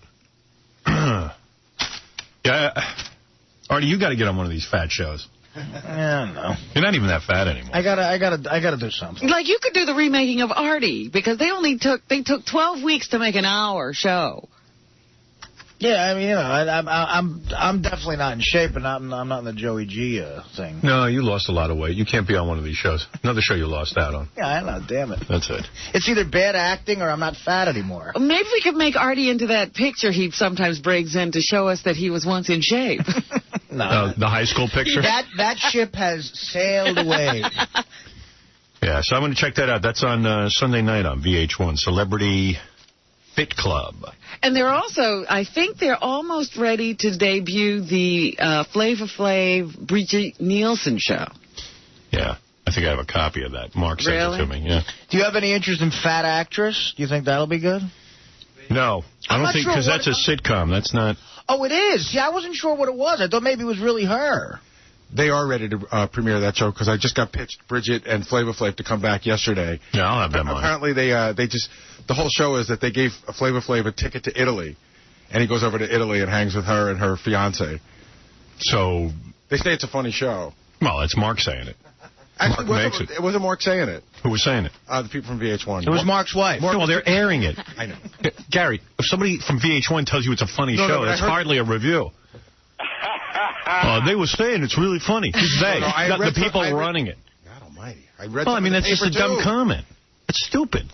I read something in the paper, too. I'm sorry for commenting that it might be funny. Hey, Bulls, they say the Howard Stern show's really funny. Who told you that? Robin Quivers. Boy, if Robin would have said that, this would have just flown right by. I would never have said that. She doesn't say dumb stuff. Robin says she heard all the time she read that some shows are funny. She read it. Yeah, I didn't read it from VH1. You didn't read it in the paper. You got hype from the VH1 people. I'm not a dick. It's a dumb comment. And more in a year. You're more than a dick in a year. Describe what you just said. You're more than a dick in a year. In a year, I could tell you even more than that. You can tell me more than what? Robin, that I'm a dick? He could say it in a different way. It's more graphic. Whole room got that but you. I don't know. I think it took a while before it sunk in. Robin smiled right away. Artie helped you out with it. All right, man. I'm sorry. Maybe you'll be able to. You can talk yourself right out of being able to say it. I'm not tuned into the Baba Booey speak. Hey, President Bush is doing a great job. You know who told me that? I heard from Barbara Bush. Jeb. His wife told me. Laura. Lara. From Jor-El's sister, Laura L. What do you... They both. You know who told me? You know what? I heard it's a really funny show, Flavor Flav and Brigitte Nielsen. Oh, really? Who'd you hear from? VH1. But you know what? Even Cronin told me some stuff, and I know it's in talking, but there's some stuff I can't even talk about on the air, off the air. Good. That leads me to know that it's a funny show. And really, I mean that. Okay, thanks. I just can't say it on the air. Hey, you know what? You know who's innocent? Robert Blake. Oh, yeah? How do you know that? His lawyer told me. Right, okay. Oh, okay. When I tell you what I have to say off the air, you'll say, oh, I get it. Okay, I'm sure. Hey, you know what's a funny show? No, tell me, Howard. What's a funny show? I heard that Flavor Flav and Brigitte Nielsen's a funny show. Oh, really? How'd you hear it? That? You must have heard it from Mark Cronin. That's ridiculous. Oh, no. I heard it some others. Some other people. Oh, yeah, like what people? People of VH1. Ed Cronin. So it's getting repetitive. Because I can't believe what I'm hearing. That was the most unbelievable statement that's of 2005. the most unbelievable statement in the world. 2 minutes into the show, I can't believe what I'm hearing. You know what's a really good show? David Letterman. Oh, yeah, how do you know that? You watch it? No. Who told you that? Vinny Favale. See that joke coming.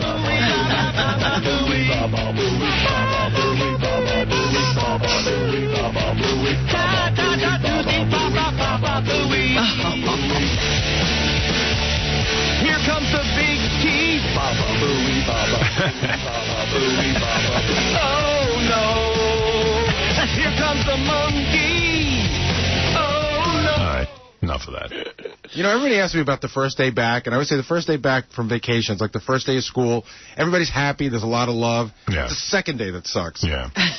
Yeah, I got to admit, I was pretty cranky last night. I finally, you know, we're back at work, and I'm running around doing a million things, and I get into bed, and I'm like, I smell something really weird. My eyes are watering. And Beth goes, your eyes are watering? Mine are too. It's the carpet. We had the carpet cleaned. Oh, so the fumes from that. Yeah, and I'm like, why even have to bother? The carpet was clean. Should it be that strong than what they use? I don't know. That's a little weird if you're We quiet. evacuated. We slept in another room. It must have killed everything in the carpet because it almost killed them. Yeah. But then it's weird. Like it's not a carpet like that. It's like, you know, one of those carpets you can pick up. And, you know, it's not like stapled into the floor. So why wouldn't you just get it out of the room? My bed is stapled into it. Yeah, so I couldn't get it out. So it's like these like tassels at the end of the carpet. And I'm looking at them, and Beth says to me, were they always bright psychedelic purple, those tassels? And I go, I don't think so, no. Were you guys tripping? It used to be brown. So I don't know, when they cleaned it, they turned the whole friggin' fringe purple. Purple. I wonder what they did. Sounds like there's some pretty strong chemicals in whatever they do. Yeah, so now it's like my carpet's ruined. I paid a bunch of money for it. And I said to Laura, my assistant, you know, we don't need to clean these carpets so much. I hardly used it. Yeah, what are you doing? Nothing. I'm hardly in the room. Is it like on a schedule, like cleaning? I think that's what's going on. Like, she said it was like, it hasn't been 5 years, but we vacuum it all the time. I mean, it's fine. You know. Now I think it's I don't know what they're going to do with it. And it's a whole thing. There were 5 guys in the bedroom, bolting the bed down, and the whole thing. Your bed's bolted down? Yeah, it's like a piece of furniture. You know. So, I don't know. I was up with that, all aggravated. Yeah, you don't need the carpet keeping you up. Yeah, I mean, you know. Your second day coming up. And I just got into bed. I was going to watch Cronin's new show, not the Flavor Flav show, the other one. It's a Real Life? It's a Real Life. It was really good. I heard it's great. I haven't seen it yet. Who told you, VH1? It was really good. I saw the first, 15 minutes in China. China Doll. I heard Mark Cronin's kids are really cute. Where'd you hear that? Mark told me. Oh, that must be true. But it was really funny because China Doll is in it. And, I mean, she is just so really? effed up. So here's the deal. Oh, that's cool. So we're supposed to have... So China Doll's in it, and Mini-Me, Vern Troyer's in it. Yeah. So we're supposed to have some of those people on later this week. Yeah. So, you know, China's been booked on the show 3 times in the last month. And hasn't shown up. Really? So I didn't know that. Yeah. Mark said, who do you want from the show? And I said, we want China. And he goes, well, I got to warn you, she's really undependable. So we booked her and Vern Troyer in the hopes that, at least if she doesn't show up, we have Mini-Me. And if they both show up, we have 2 people. Well, let's see. I'd like to interview Mini-Me. When did she get unreliable? Oh, right after she left our show the last time. Yeah, you can't. You book her and then she didn't show up. Oh, my goodness. She seems stable. It's weird. She has a reputation. I mean, for God's sakes, you don't want to see that tarnished. Yeah. She was always very professional in the wrestling ring. There you go. Hey, maybe we could put Mini-Me in the Robo-Spanker. Do you think he'll fit? Yeah, I could get him in there. What if we adjust it? I could hold him like a football. Well, throw him at it and use it as a bat. They were telling me that Mini-Me sometimes doesn't like to answer a lot of questions. If he doesn't like to answer stuff he wants. Well, that should be a good interview. And Mini-Me has a whole little person, he's got like a little person manager and I think a little person. Oh, really? The whole staff is little people? He's like a black rap guy. He's got to come in here with 20 blacks. Have your little people get in touch with my little people. Yeah, I only travel with little people. That's funny. My little posse. He's got a little posse. I saw him once gambling in Vegas. Really? He's a player. Yeah. Like chicks and stuff, Oh, yeah. Yeah, that guy definitely gets laid. Yeah, he gets laid, definally. Yeah. Playmate. He just was engaged to a full-size chick. Pretty odd, too. It didn't go to marriage, though. What happened? Hey, he got his. The weird thing about him, we tried to get him on the show years ago when he first started getting famous. And I called once and I spoke to his manager, and his manager said, well, the way Howard made fun of him at the Playboy Mansion, he was at the Playboy Mansion one night, and Howard was there, and Howard was mocking him. We'll never do the show. Really?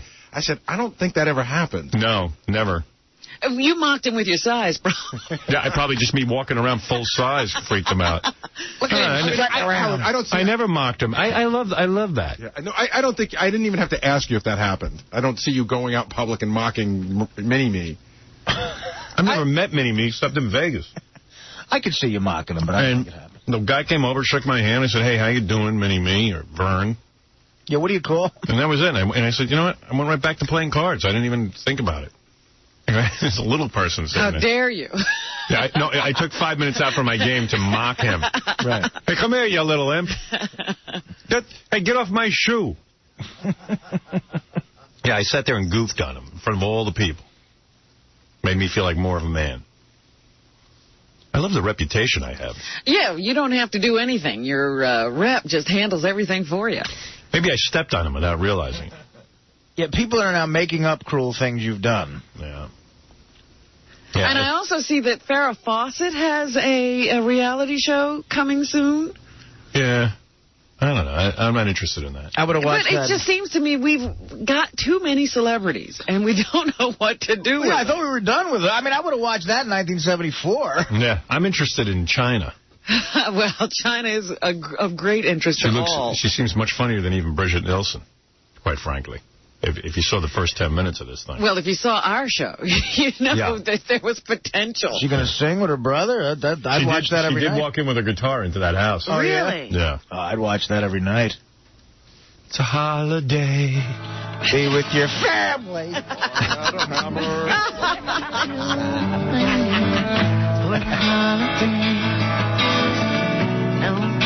You'd rather be with me. And I'm sorry that I missed your birthday. I tried to send you a card.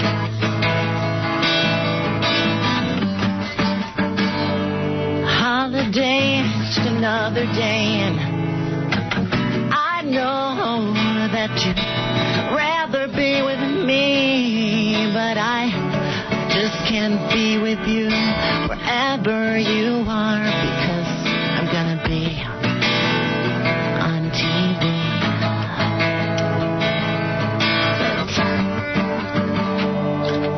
Holiday. Where are you on the 4th of July?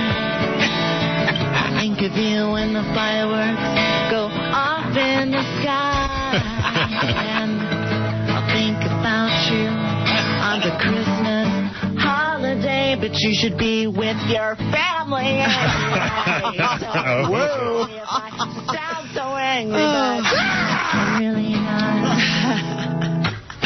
It's just a holiday, and I'll be okay. She sounds angry. Yeah, it's almost like the Hulk came out. Yeah. She thinks you're hurting the girl. It might be chance, and finally, I might be on the radio, and I might. If I sound angry, I'm really not. Uh-oh. To be here. She's got to do more songs. Yeah, I could take an album.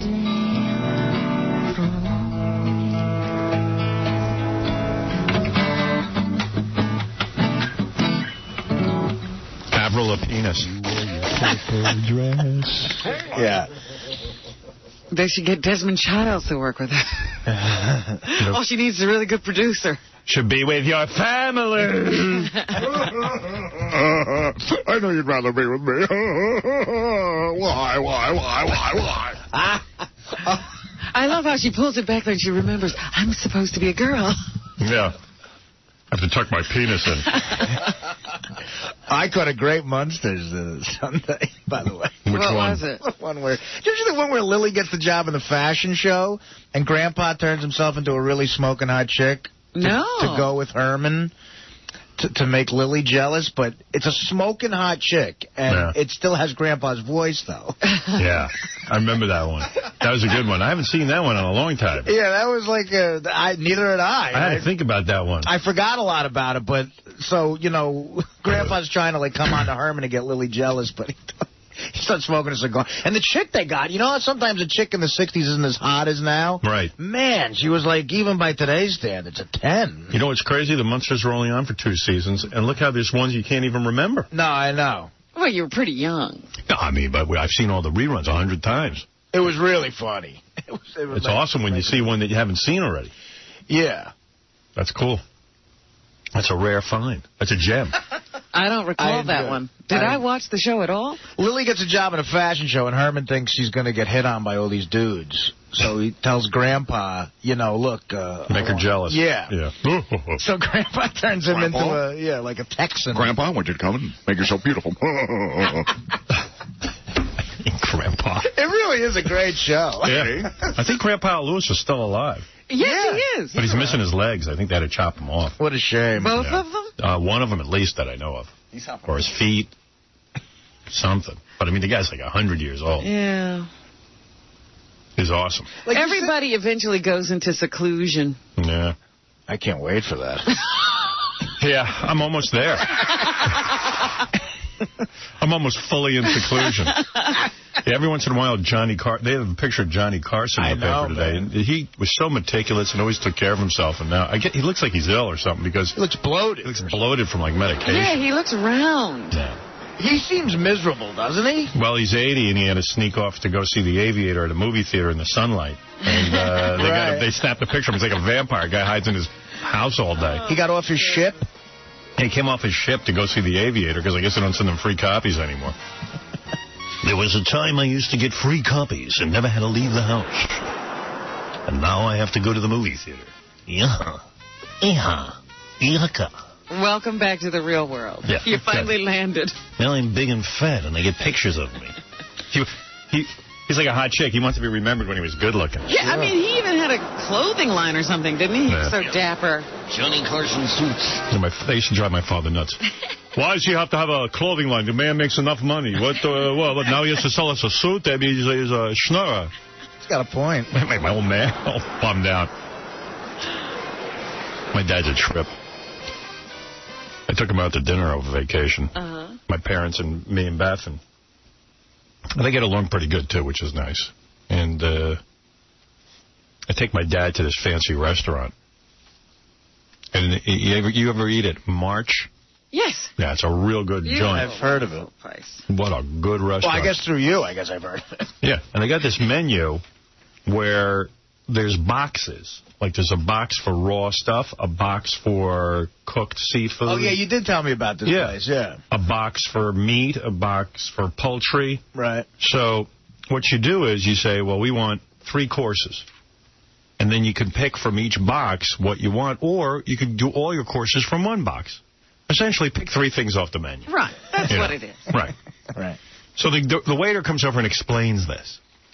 You know, we have an a la carte menu, and you're basically going to put together your own tasting menu. And not only that, as you progress, the portions get bigger. So save your favorite thing for last. And choose from each box or choose all from one box, whatever you want. So I look at my mom, and her eyes are glazed over. My dad's staring at the wall at this point. He doesn't know what's going on. I go, steam's coming out of his ears. Yeah, and my mom's like, I see her looking at the menu. The menu's upside down and on the wrong page. And there's a bunch of more. I'm so depressed they've taken you off in Syracuse. I don't know what to do. Any suggestions? Help. I'm going through terrible withdrawal. I love you, Howard. Well, we're showing up for work every day, but we're not on. Yeah. We can't do much about whether they broadcast us or not. This is a fan letter. Here's a guy warning me not to get a nose job. When did you say you were going to? I guess on Best Of, I must have been complaining about my nose, which was probably a show that was 10 years old or something. My girlfriend said you plan on having a nose job. I hope this isn't true. I believe that your nose is a trademark of yourself. If you change yourself in that way, I believe you're giving in You're becoming one of them. What I mean, them, is your arch rival, the FCC. I guess everyone on the FCC's had a nose job. Please let me know that this isn't true. It's not true. Okay. Love the show. On E, could you please get rid of that picture, that naked picture of Benji that sits behind the couch? Horrible. A lot of people are offended by that. Yeah, that's been up there a while now. It might be due for a change. And a bunch of people saying, did you know that on Jay Leno that Motley Crue dropped the F-bomb? And I'll just say it again. It doesn't make a difference. If it's on Jay Leno, it's fine. Only when it's here is there a problem. You're not even going to encourage people to report it anymore. Yeah, don't even bother. Doesn't matter. FCC won't act on it. They're a bunch of hypocrites and liars. Anyway, Robin, you were ready to do the news, and here is your theme.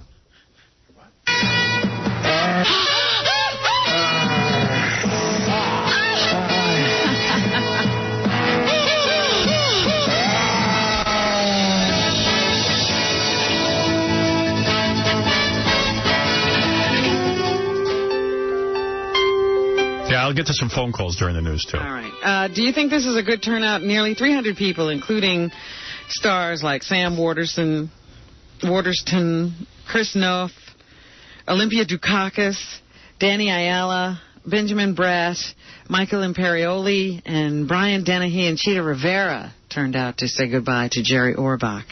Yeah, for Jerry Orbach, that's a real good... That was a good turnout. I was going to say, are those the people who drove the stars there? Well, you got the guy from Sex and the City, Mr. Big. It is. That for Jerry Orbach, yeah. Imagine getting Olympia Dukakis to leave her house. She's an Academy Award winner. Well, that's all people, I guess, he worked with, though. Yeah. Hey, can I say how honored I'd be at my funeral if Cheetah Rivera shows up? Do you think anybody famous would show up at my funeral? Of course. Artie's going to go. Beside you guys. Donald Trump would show up if he's still alive. I wonder if he would. Donald Trump would show up if The Apprentice is still on and needs publicity. Yeah, don't you think, though, that Donald Trump would say, you know, the guy's dead, he can't do anything for me. Right, yeah, he can't do anything anymore. Yeah. You don't think Donald would just say, you know, I liked Howard, I'll go? I didn't like him that much. Let me see, who else would come? Jason Alexander, big fan, he would come. I got an invite to Donald Trump's wedding. Oh, you did? Yes. So he came. You going to go? I don't know. You know what it is? It's like real soon. Like there's hardly any notice. I got a feeling I got a last minute invite. During the week? No, he said when we talked to him that they hadn't sent out the invites yet. I hate getting on planes now all of a sudden. I just don't know that I want to go. All of a sudden, it's been years now. I know. I don't want to go down to Palm Beach or whatever the hell it is. It's on the weekend. You could make it if you wanted to. It'd be funny. You've got to go. Think Cheetah Rivera will be there? Did you get invited, Robin? I haven't seen an invitation, no. Oh, sorry, Robin. Yeah, it goes that way. I can bring you as my date. Oh, no, that's all right. Do you want to be Benji's date? Benji got an invite? Yeah, I think so. Yeah, I'd say that's a pretty good showing for Jerry Orbach. As a matter of fact, my dad over dinner during the vacation was telling me a Jerry Orbach story. You know how my father always sort of... My dad was a recording engineer. Yeah. And none of these guys ever paid attention to him. You know, he was sort of like Scott the engineer. Very Dad. much so. I was just thinking that. He was very much the Scott the engineer of his day. I don't think he got any respect. But he would always be like, you know who he'd come home from work and try to impress me. Today I did a commercial with Mr. Jerry Orbach. I'd be like, who? Mr. Vincent Gardenia. Yes. He goes, you know, I was very friendly with Mr. Gardenia. Oh, really? Yes, he once gave me tickets to a show. And I know none of these guys even knew his name. Because I once met Vincent Gardenia, and I go, you know, my father says hello, Ben Stern. He goes, who? He didn't even know my dad. So what was his Jerry Orbach story? Well, when I was working one time... I know I'm going to screw this story up because I was zoning out during it, but... Oh, it was a bad story. No, it was that my dad knew a kid that wanted a baseball card. A Thurman Munson baseball card. Oh, really? Yeah, years ago. This is when Thurman Munson was alive. And Jerry Orbach's kid collected baseball cards. And my father didn't know that, but my father was talking about baseball cards or something. I know I'm screwing this up. And Jerry Orbach heard that, and he went to his son and got an extra Thurman Munson. Oh, really? And got it for my father. I think, you know, and then Mr. Orbach got me a Thurman Munson card, and I guess somebody... Then my father got to put it down. I guess somebody wants these cards. I go, yeah, well, I guess they're valuable to collect. And my mother goes, Ben, people collect baseball cards. I guess they do. He's unaware. Yeah, unaware that... So this must have been a very valuable baseball card, and Mr. Auerbach gave it to... And I'm like... You don't know people collect baseball cards? My father was so crazy. We're having dinner, right? Yeah. My father's telling a story. He goes to me, it's unbelievable. He says to me, he goes, now you remember Grandpa Saul's wife, Rose. I go, you mean my grandmother? Grandma Rose? He still hasn't accepted her. Then he goes on with the story. Yes, this Rose, I go, Rose, it was my grandma. What do you mean, do I remember? Yes, your grandmother. Your grandmother Rose? Because you don't remember Saul's wife, Rose. Do you? Well, what am I, a retard? Grandma. It's my grandma. Well, who is Saul to him? He goes, your grandfather Saul's wife, Rose. It wasn't his mother. No. This was my mother's father and the woman he married after her mother died. But she's the only woman I ever called grandma. Right. Of course, the woman he married, Rose. The woman you made me call Grandma Rose for my entire life? Would I remember her? Yeah, I think so. I remember her. Rings a bell? Wow. My dad's a trip, man. You remember your grandmother, don't you? You retard. I think he thinks I'm retarded, my dad. Maybe he thinks you're like on the Windy the retard level. Yeah, he must think I'm nuts. Brian, you're on the air. Go ahead. Hey, Howard. Hey now. Hey now. Happy Dude Year, man. Okay, what can I do for you? Hey, congratulations, man. Thank you. I bet your kids are going to be really, really happy, man. I bet you their stepmom is going to be a lot cooler than Elliot, their stepdad. What? Than who? Huh? What are you talking about? Than Elliot? Yeah, man. Isn't that the dude that married your ex-old lady? Dude, I don't know where you're going with this, but what can I do for you? Is there anything intelligent you want to say? Yeah, man. Congratulations. You're getting married. No, he's not. No, I'm not. There's not a ring on Betho's finger? No, I just said that in the email. Why don't you be original? Original? Yeah, like the guy just did that in the email. You're going to do the same thing? What am I wasting my time with him? Yeah, he's not going to come up with anything intelligent. Right. I'm pretty sure of that now. Get out of here. It's a safe bet. A federal appeals court has tossed out the ruling that awarded $88.5 million to Anna Nicole Smith. Yeah. Good. Aren't you glad? Smith had claimed she was entitled to a gift from her 90-year-old ex-husband's fortune after he passed away. The money will now stay in the possession of his son, E. Pierce Marshall. Smith's attorneys say that they might appeal this decision. But right now, Anna Nicole gets none of the 90-year-old guy's money. I'm really glad. Because she's such a jerk. Well, that's true, but... You know, who wants her running around with $93 million, really? That's a great ruling. Sometimes the system works. I mean, can you imagine if your dad was like 90-something years old? Oh, forget it. And like, your real dad, 90-something years old, and and the last crazy thing is he's whacked out of his skull and he knows he's dying. He marries Anna Nicole Smith, and he's in and out of reality. Are you sure about that? I mean, she made him happy for a minute or two, anyway. You know what? Give her a nice $500,000 and send her on her way. You know, it's more money than she'd ever get for doing that. $500,000 for about a month of happiness. That's fine. Hey, William, you're on the air. Hey, Howard. Good morning. Thanks for taking my call. I won't beat around the bush. Basically, I spent this weekend banging my mother-in-law. Whoa. Nice. Your mother-in-law. The whole weekend. The whole weekend. How's that happen?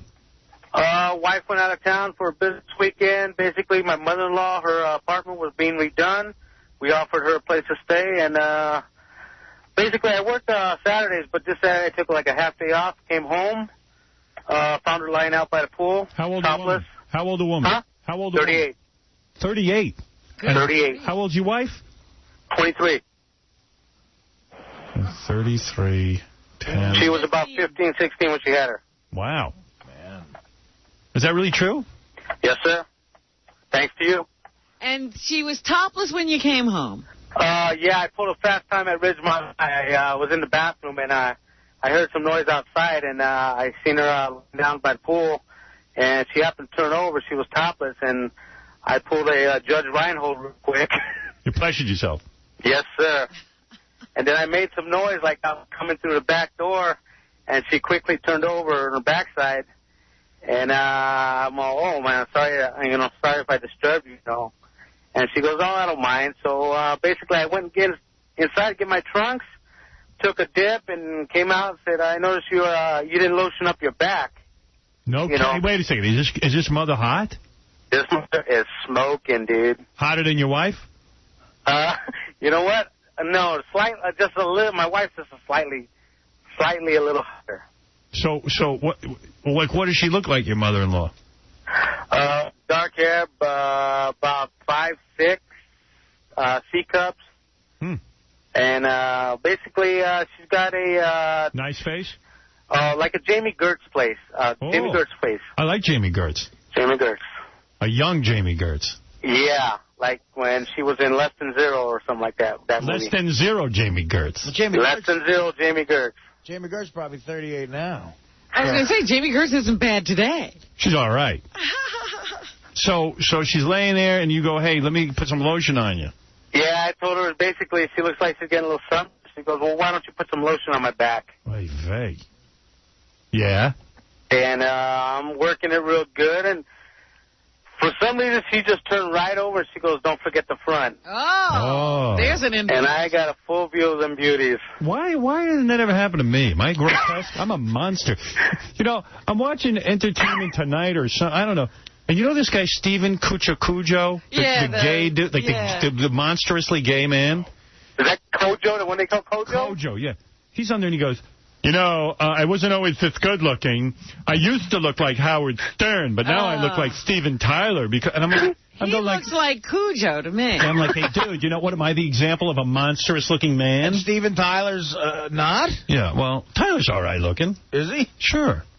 But my point being, I mean, I'm the one they pick out. Yeah, why you? I mean, they I must be think a of monster. another name. How come how come Beth's mother never asked me to lotion her back?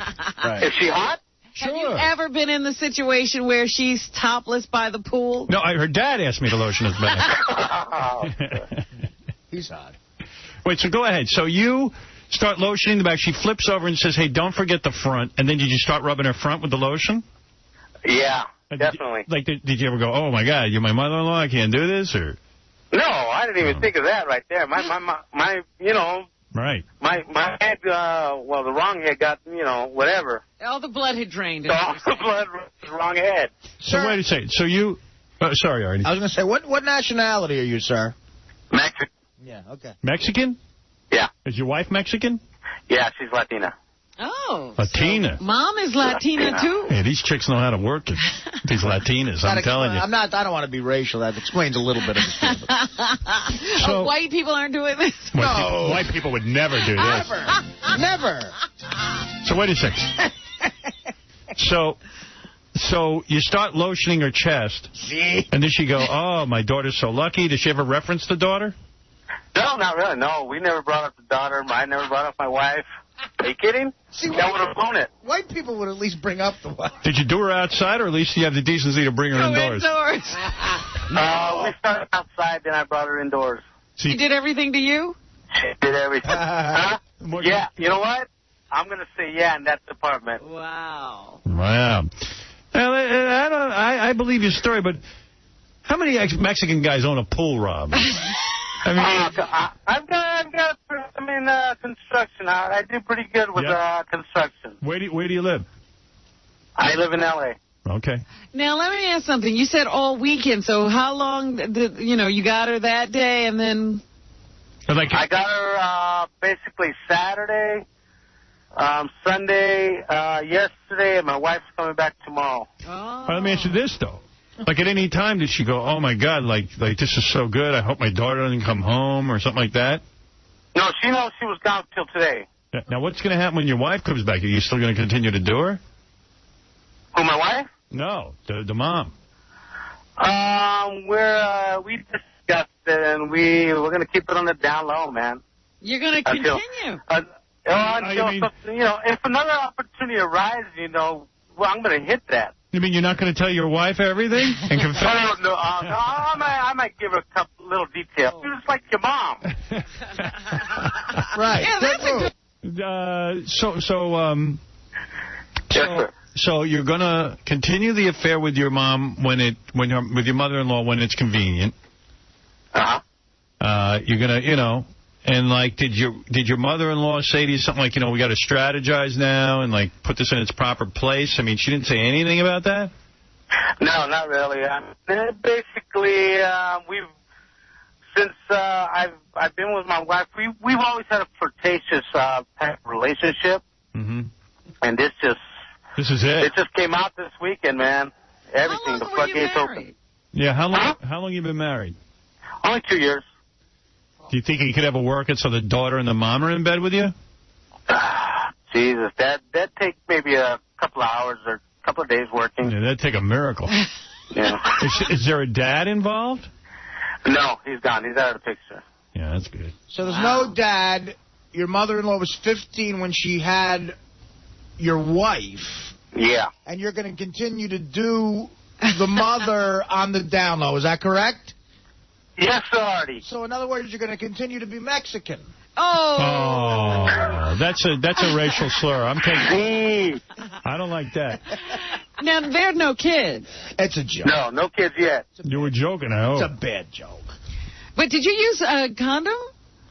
No, I didn't. No, he ain't going to use no condom. So he could possibly get the wife and the mother pregnant. That means your baby would be your own father. In other words.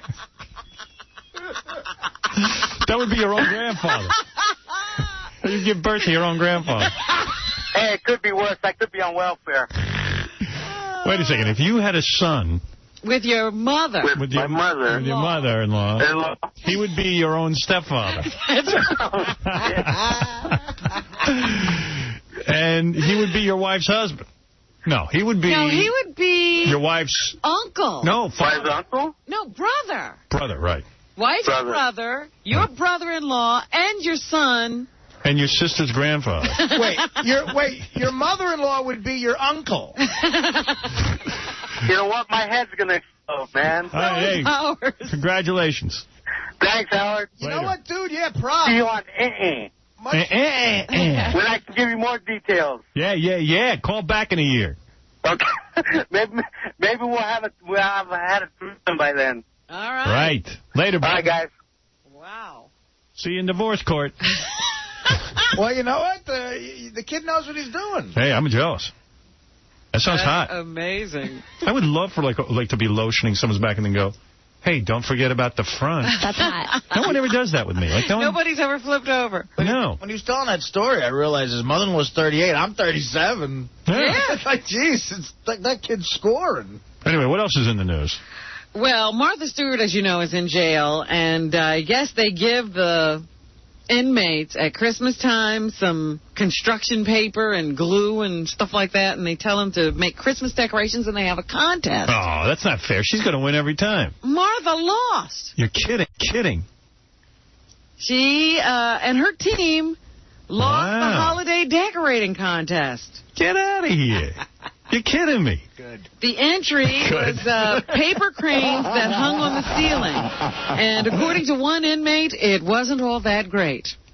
See, she really can't do that stuff. She's just good at, like, telling people what to do. Or bringing in experts who help her out to do this stuff. So maybe they want to find the winning entry and give her a TV Maybe she was afraid to win. Because the other inmates will beat the crap out of her. Oh, that's a good point. Every time I win one of these contests, they hurt me. Listen, you're going to lose the diorama contest, otherwise we're going to shiv you. It's not fair, you understand? Listen, Stuart. Listen, you rich little bitch. I was shocked. She lost. There's no way you're beating us in the Mobile contest. All right. In tsunami news now, of course, the donations are rolling in. Yesterday, the president tapped his father, the former President Bush. Well, that guy tapped his mother-in-law. Right. I'm more into this guy. And he also tapped Bill Clinton to head the campaign to raise funds for tsunami relief, even though the United States has announced that it's pitching in $350 million. They say the most generous givers are the people of the country and the companies of the country itself. So they are looking for donations, corporate and personal. And yesterday, a lot of people were stepping up. The Red Cross says that it has already received $79 million in donations. And some other groups are now turning donors away and telling them to go to other groups because their coffers are full. Wow. So they have too much money. Yeah, they're afraid some organizations that can't take any more money. They're afraid they're going to rebuild Thailand too much, and there won't be Thailand anymore. Yeah, they're afraid Thailand's going to start to look like Newark or something. And then, of course, there are also the celebrity givers. It was announced yesterday that Sandra Bullock is giving $1 million. Wow, that's nice. And that Leonardo DiCaprio is giving a very large donation, but the sum was not disclosed. He's giving $1 billion. All of the proceeds. I'm giving $1 zillion. So there you go. Tsunami relief is coming. Secretary of State Colin Powell is there. He defended the U.S. against criticism that the U.S. aid is too little and too late in arriving. C1. I think we have demonstrated in recent days our willingness to provide support. Could you get your son off my tail? Yeah. Yeah, maybe he could get busy. Actually, that son is actually helping us with the other project. Well, that's true. Because the more he keeps fining everybody. And sanitizing radio. Yeah. He's on the team. He's on my team now. Now I'm all for him. He's on Team Stern. Yeah, actually, he's a good guy. You just signed him like the Yanks got Randy Johnson. Right. I figured out how to put him on my team. He's a new free agent. Fine away, my friend. That's right. You transformed him. So anyway, Colin Powell says we're doing as much as we can, and we're doing it fast. And in fact, he says that right now all of the money they need is there. They don't really need any more money right now. They need a way to get supplies and medicines to the people who have been affected. How about the K-Rock van? There you go. Ship that over there. Get Porno Pete in the K-Rock van. Yeah, Porno Pete. Hey, there's some Porno Pete with you. We got some food for you. Understand? Someone needs supplies here. We'll be at the corner of... Understand there was some devastation here. Just come on down to the van and get some free food. The former chief of Thailand's meteorological department says that he tried to call his former office to warn them about the possibility of tsunami, but no one answered. C3. If they only listen to me, maybe 50% or 20%, many lives of people will be saved today. I heard he called, and the guys who were supposed to be there were on their lunch break. Is that right? Yeah, I'm not making a joke. Oh, dear. That's why nobody answered the phone? Maybe nobody understood the guy. He was warning them. They were like, what? If they only listen to me, maybe... What? 50%. Listen about what? Get Howard off the air. 20%. Many lives of people will be saved today. They thought it was crank yankers. I tried to go to warn them about tsunami. The tsunami are coming. That's crank yankers. That's Jimmy Kimmel. We're making your puppets, sir. Just be quiet. Here's $100. You reached your boiling point. Put the dot on the puppet's head. Jimmy. And, of course, we were talking about the charities. You have to look out for people who might be trying to take advantage of a bad situation here. The president of the American Institute of Philanthropy, Daniel Borokoff, says that when you're ready to choose a charity, here are some red flags to watch out for. C4. If they try to pressure you too much, you don't really get a chance to... Here, can you send some money right now? No. I mean today. Think it through. That's certainly a red flag. Don't respond to spam email, and anybody can set up a phone. What do you mean? I'm not going to have a large penis? Any website that looks legitimate. Don't give out your credit card number to somebody that calls you. I need your card now. No. Now, right now. Meet me in Central Park with $50,000 for tsunami relief. Now. Today. We got to take a break. We'll be back right after these words. What does the Howard Stern Show mean to you? Hi, this is Wood Yee. The Howard Stern Show means to me a chance to have people listen to the programs that they would like to listen to, and a chance for light entertainment for people. That's not structured. The Howard Stern Show. It means so much to so many. The Howard Stern Show. All right. In keeping with my New Year's resolution, we're going to wrap up the news now. All right. Fareed has more problems than us, Howard. At an Oklahoma City Citadel station, residents who listened to Bob 96.9 heard an extended segment filled with cursing and criticisms of some of the station's employees the other day. You can't do that. No. When one of the DJs decided she was just going to unload on the world and then quit her job. Cool. That sounds kind of mental. I like Lisa Merrick, who was on the Lisa and Ron show. See, on satellite, they reward that. Right? I know. She'd be fine on satellite. No one would complain. Merrick allegedly threatened to stay in the studio until police arrived. However, police said Merrick had left the building on Monday morning by the time they got there. We got to get Lisa on the show. 2 employees said she appeared to be intoxicated at the time of the incident. Apparently, she cursed a lot and had a lot of things to say about what'd she say? The other disc jockeys. They don't give me a transcript, but they say it was completely profanity-laced. Newman is a creep. And she was eventually forced off the air. They said the station went dead for about 20 minutes after the incident because they were all scrambling. They didn't know what to do. See, that's what makes... I love the spontaneity of radio. I do. I love that. I mean, it's so great. That is a cool story. She got drunk. She went in there. That's a great last show. See, that's what I want to do my last show. There you go. I want to disparage everyone on December 20th.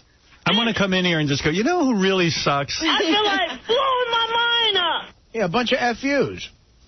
Wow. Hey, that sounds like a cool show. I wish I could have heard it. Gary, book her for the show. Get tape of the show. Something. I'm going nuts, baby. Get me details. So, yeah, I guess Fareed isn't worried about us right now. He's trying to... Yeah. He's capable of worrying about a lot of things at once. Look, I've got my hands full with this Lisa and Ron crap. I want the power on, goddammit! I will sue them. Who? Everyone. Send them a bill. A group led by al-Qaeda ally Abu Musab al-Zakari is claiming responsibility for the assassination of Baghdad governor Ali al-Hidri. You realize if there was no oil anywhere in these countries, we'd never know the name Baghi al-Ghadri? A statement posted on an Islamic website today said, quote, a number of mujahideen of the Qaeda organization for holy war in Iraq assassinated a tyrant and American agent, the governor of Baghdad. When that happened? This morning. Oh, my God. That guy they just had here in Washington? Roadside ambush. No, that's probably the president or the interim president. This is the governor of Baghdad. Yeah, man. I don't think that... You see, that's what I told you. They're never going to get that situation under control. I hate to be a pessimist. Well, they're now saying they may think about delaying the elections because the insurgency has really just ratcheted up to the point that it might not be safe for anybody to vote, and they may want to delay until they can get the Shiite population to participate in the election. They need General Stern. I swear to God, if President Bush said to me right now, General Stern, I'm going to make you General Howard Stern, can you solve this problem? I would take the job, and I guarantee you within 6 months I'd have the whole goddamn problem solved. Problem solved? I don't want any questions asked. I want the press out of that country right now. That's the first thing you do. First thing, the press has to leave because I'm going to commit so many atrocities. You think Saddam Hussein was... They will think Saddam Hussein was a picnic when I'm done in there. But they'll be in line. Oh, my... First of all, I'm going to take him out of jail, clean him, give him a shave, and make him my commander. You're going to make Saddam Hussein look like Alan Alda. Yeah. And then the torture begins.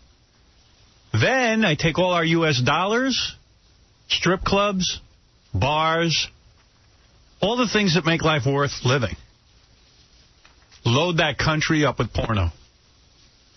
You will see guys so happy and content, they will never raise arms again. All right. Infidel, nothing.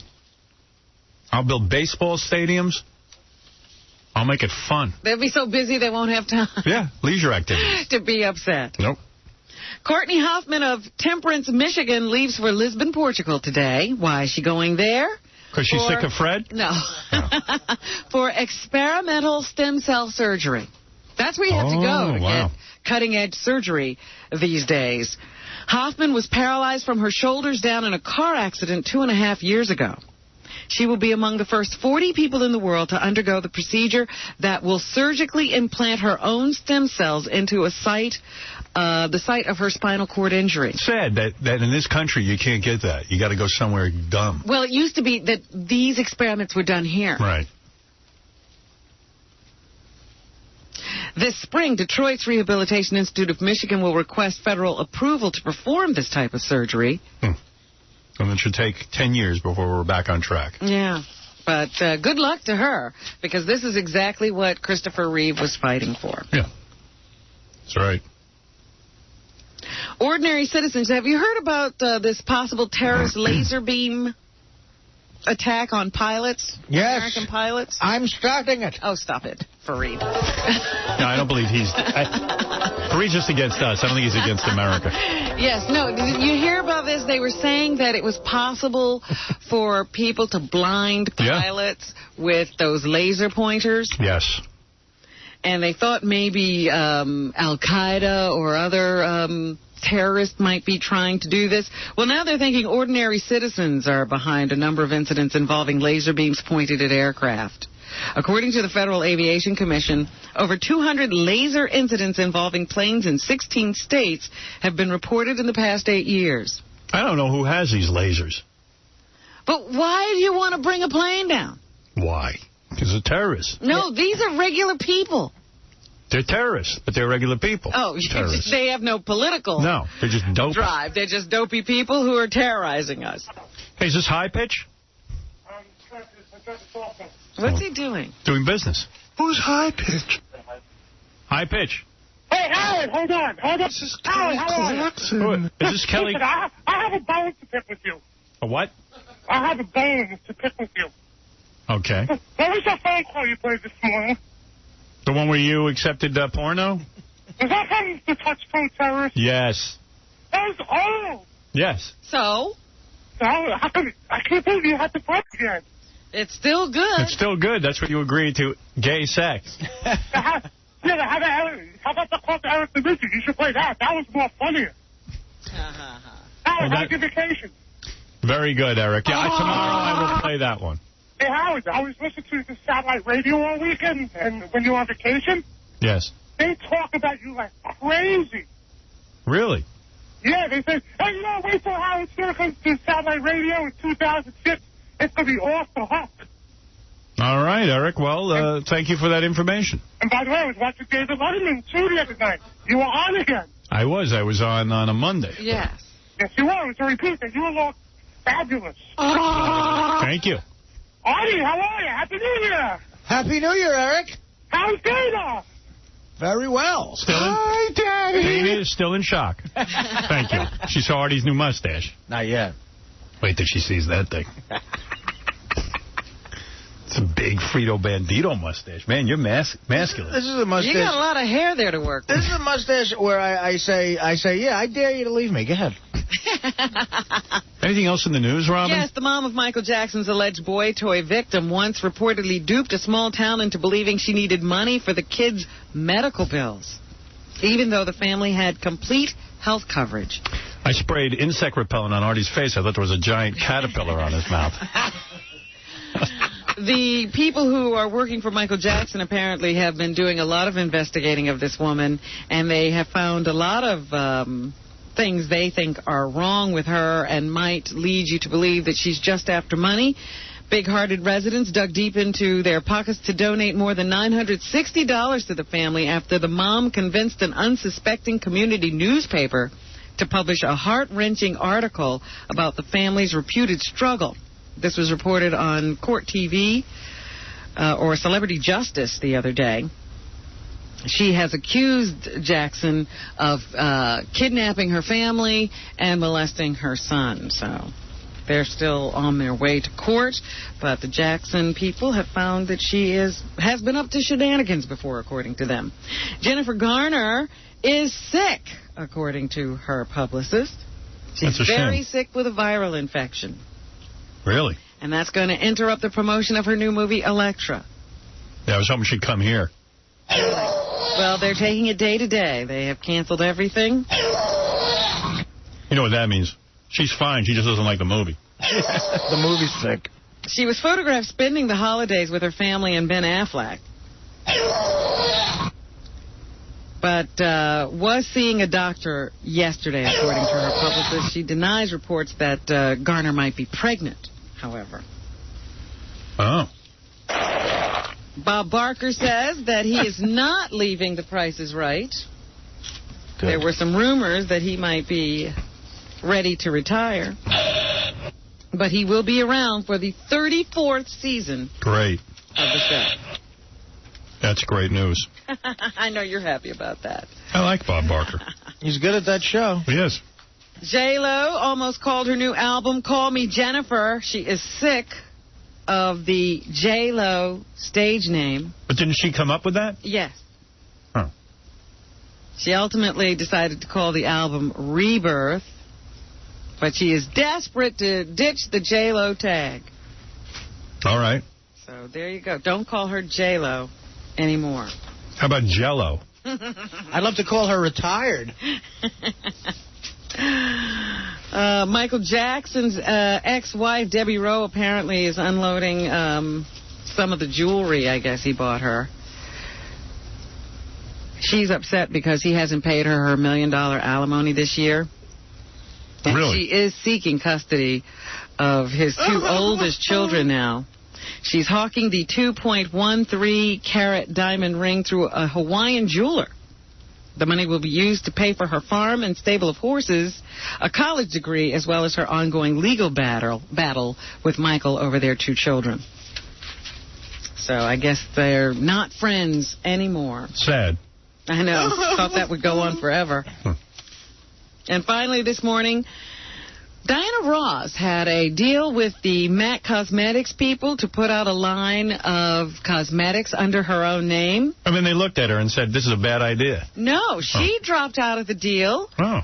because she didn't like some of the names and the colors they were coming up with for her collection.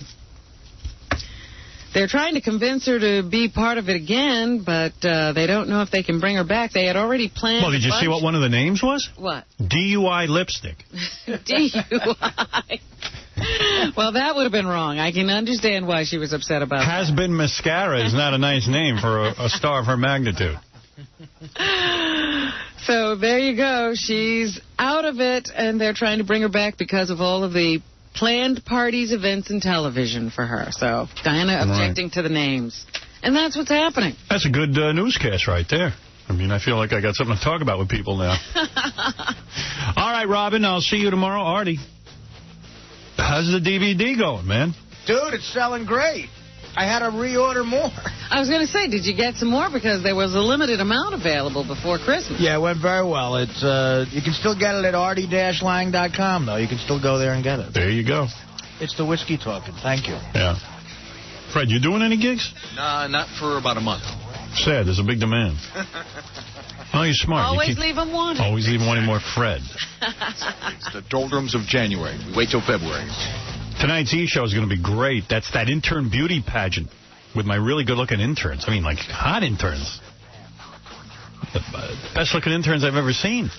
Yeah, this was the best crop, man. I think we're getting our interns from a modeling agency. I think so. I think somebody has hit up one of the upstairs firms. Yeah. Someone called Rashumba. I know there's a lot of people waiting on the phone. Can you call tomorrow and we'll all talk? Later this week, Mr. Skin is bringing in his new Skin Cyclopedia. Ooh, I have not, I didn't know he had one. I think we better call the FBI. The Skincyclopedia. Look for the good parts. All right, we'll see you tomorrow. 104.1. If you can... Oh, yeah. Good morning, everybody. We're back live. Yes, live radio. Imagine that.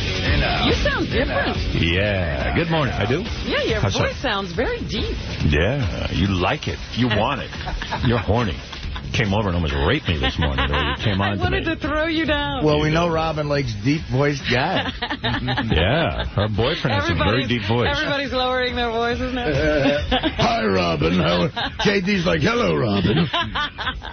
Yeah, Jimmy, you have a very, very deep voice. Yeah. It's the balls. It's the balls. You got the big balls. I got the big balls. Yeah. Well, you got the big balls. You got the deep voice. You got the chicks eating out of your hand. You know how I know Fred's impression is so amazing? I was sitting next to Jimmy Florentine for, I'm going to say, roughly 82 hours on a plane. And if I closed my eyes, it could have been Fred. Right. I think we're flying over Thailand. Yeah, right, exactly. Probably a lot of good weed down there. Yeah. Very good impression. Of course, Jim would never say any other things Fred said. Right. Thank God. He's a changed man.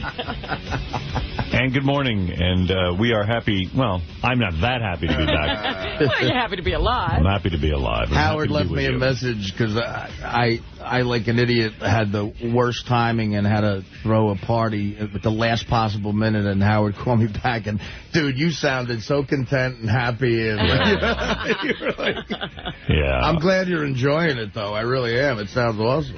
Well, Artie was inviting me to his lovely new home, but I said, I'm not leaving my home to come to your home. You have a lovely new home twice. Oh, no kidding? Yeah. Well, what's going on there? Well, I went to that party that he threw, such as it was. Right, whatever it was.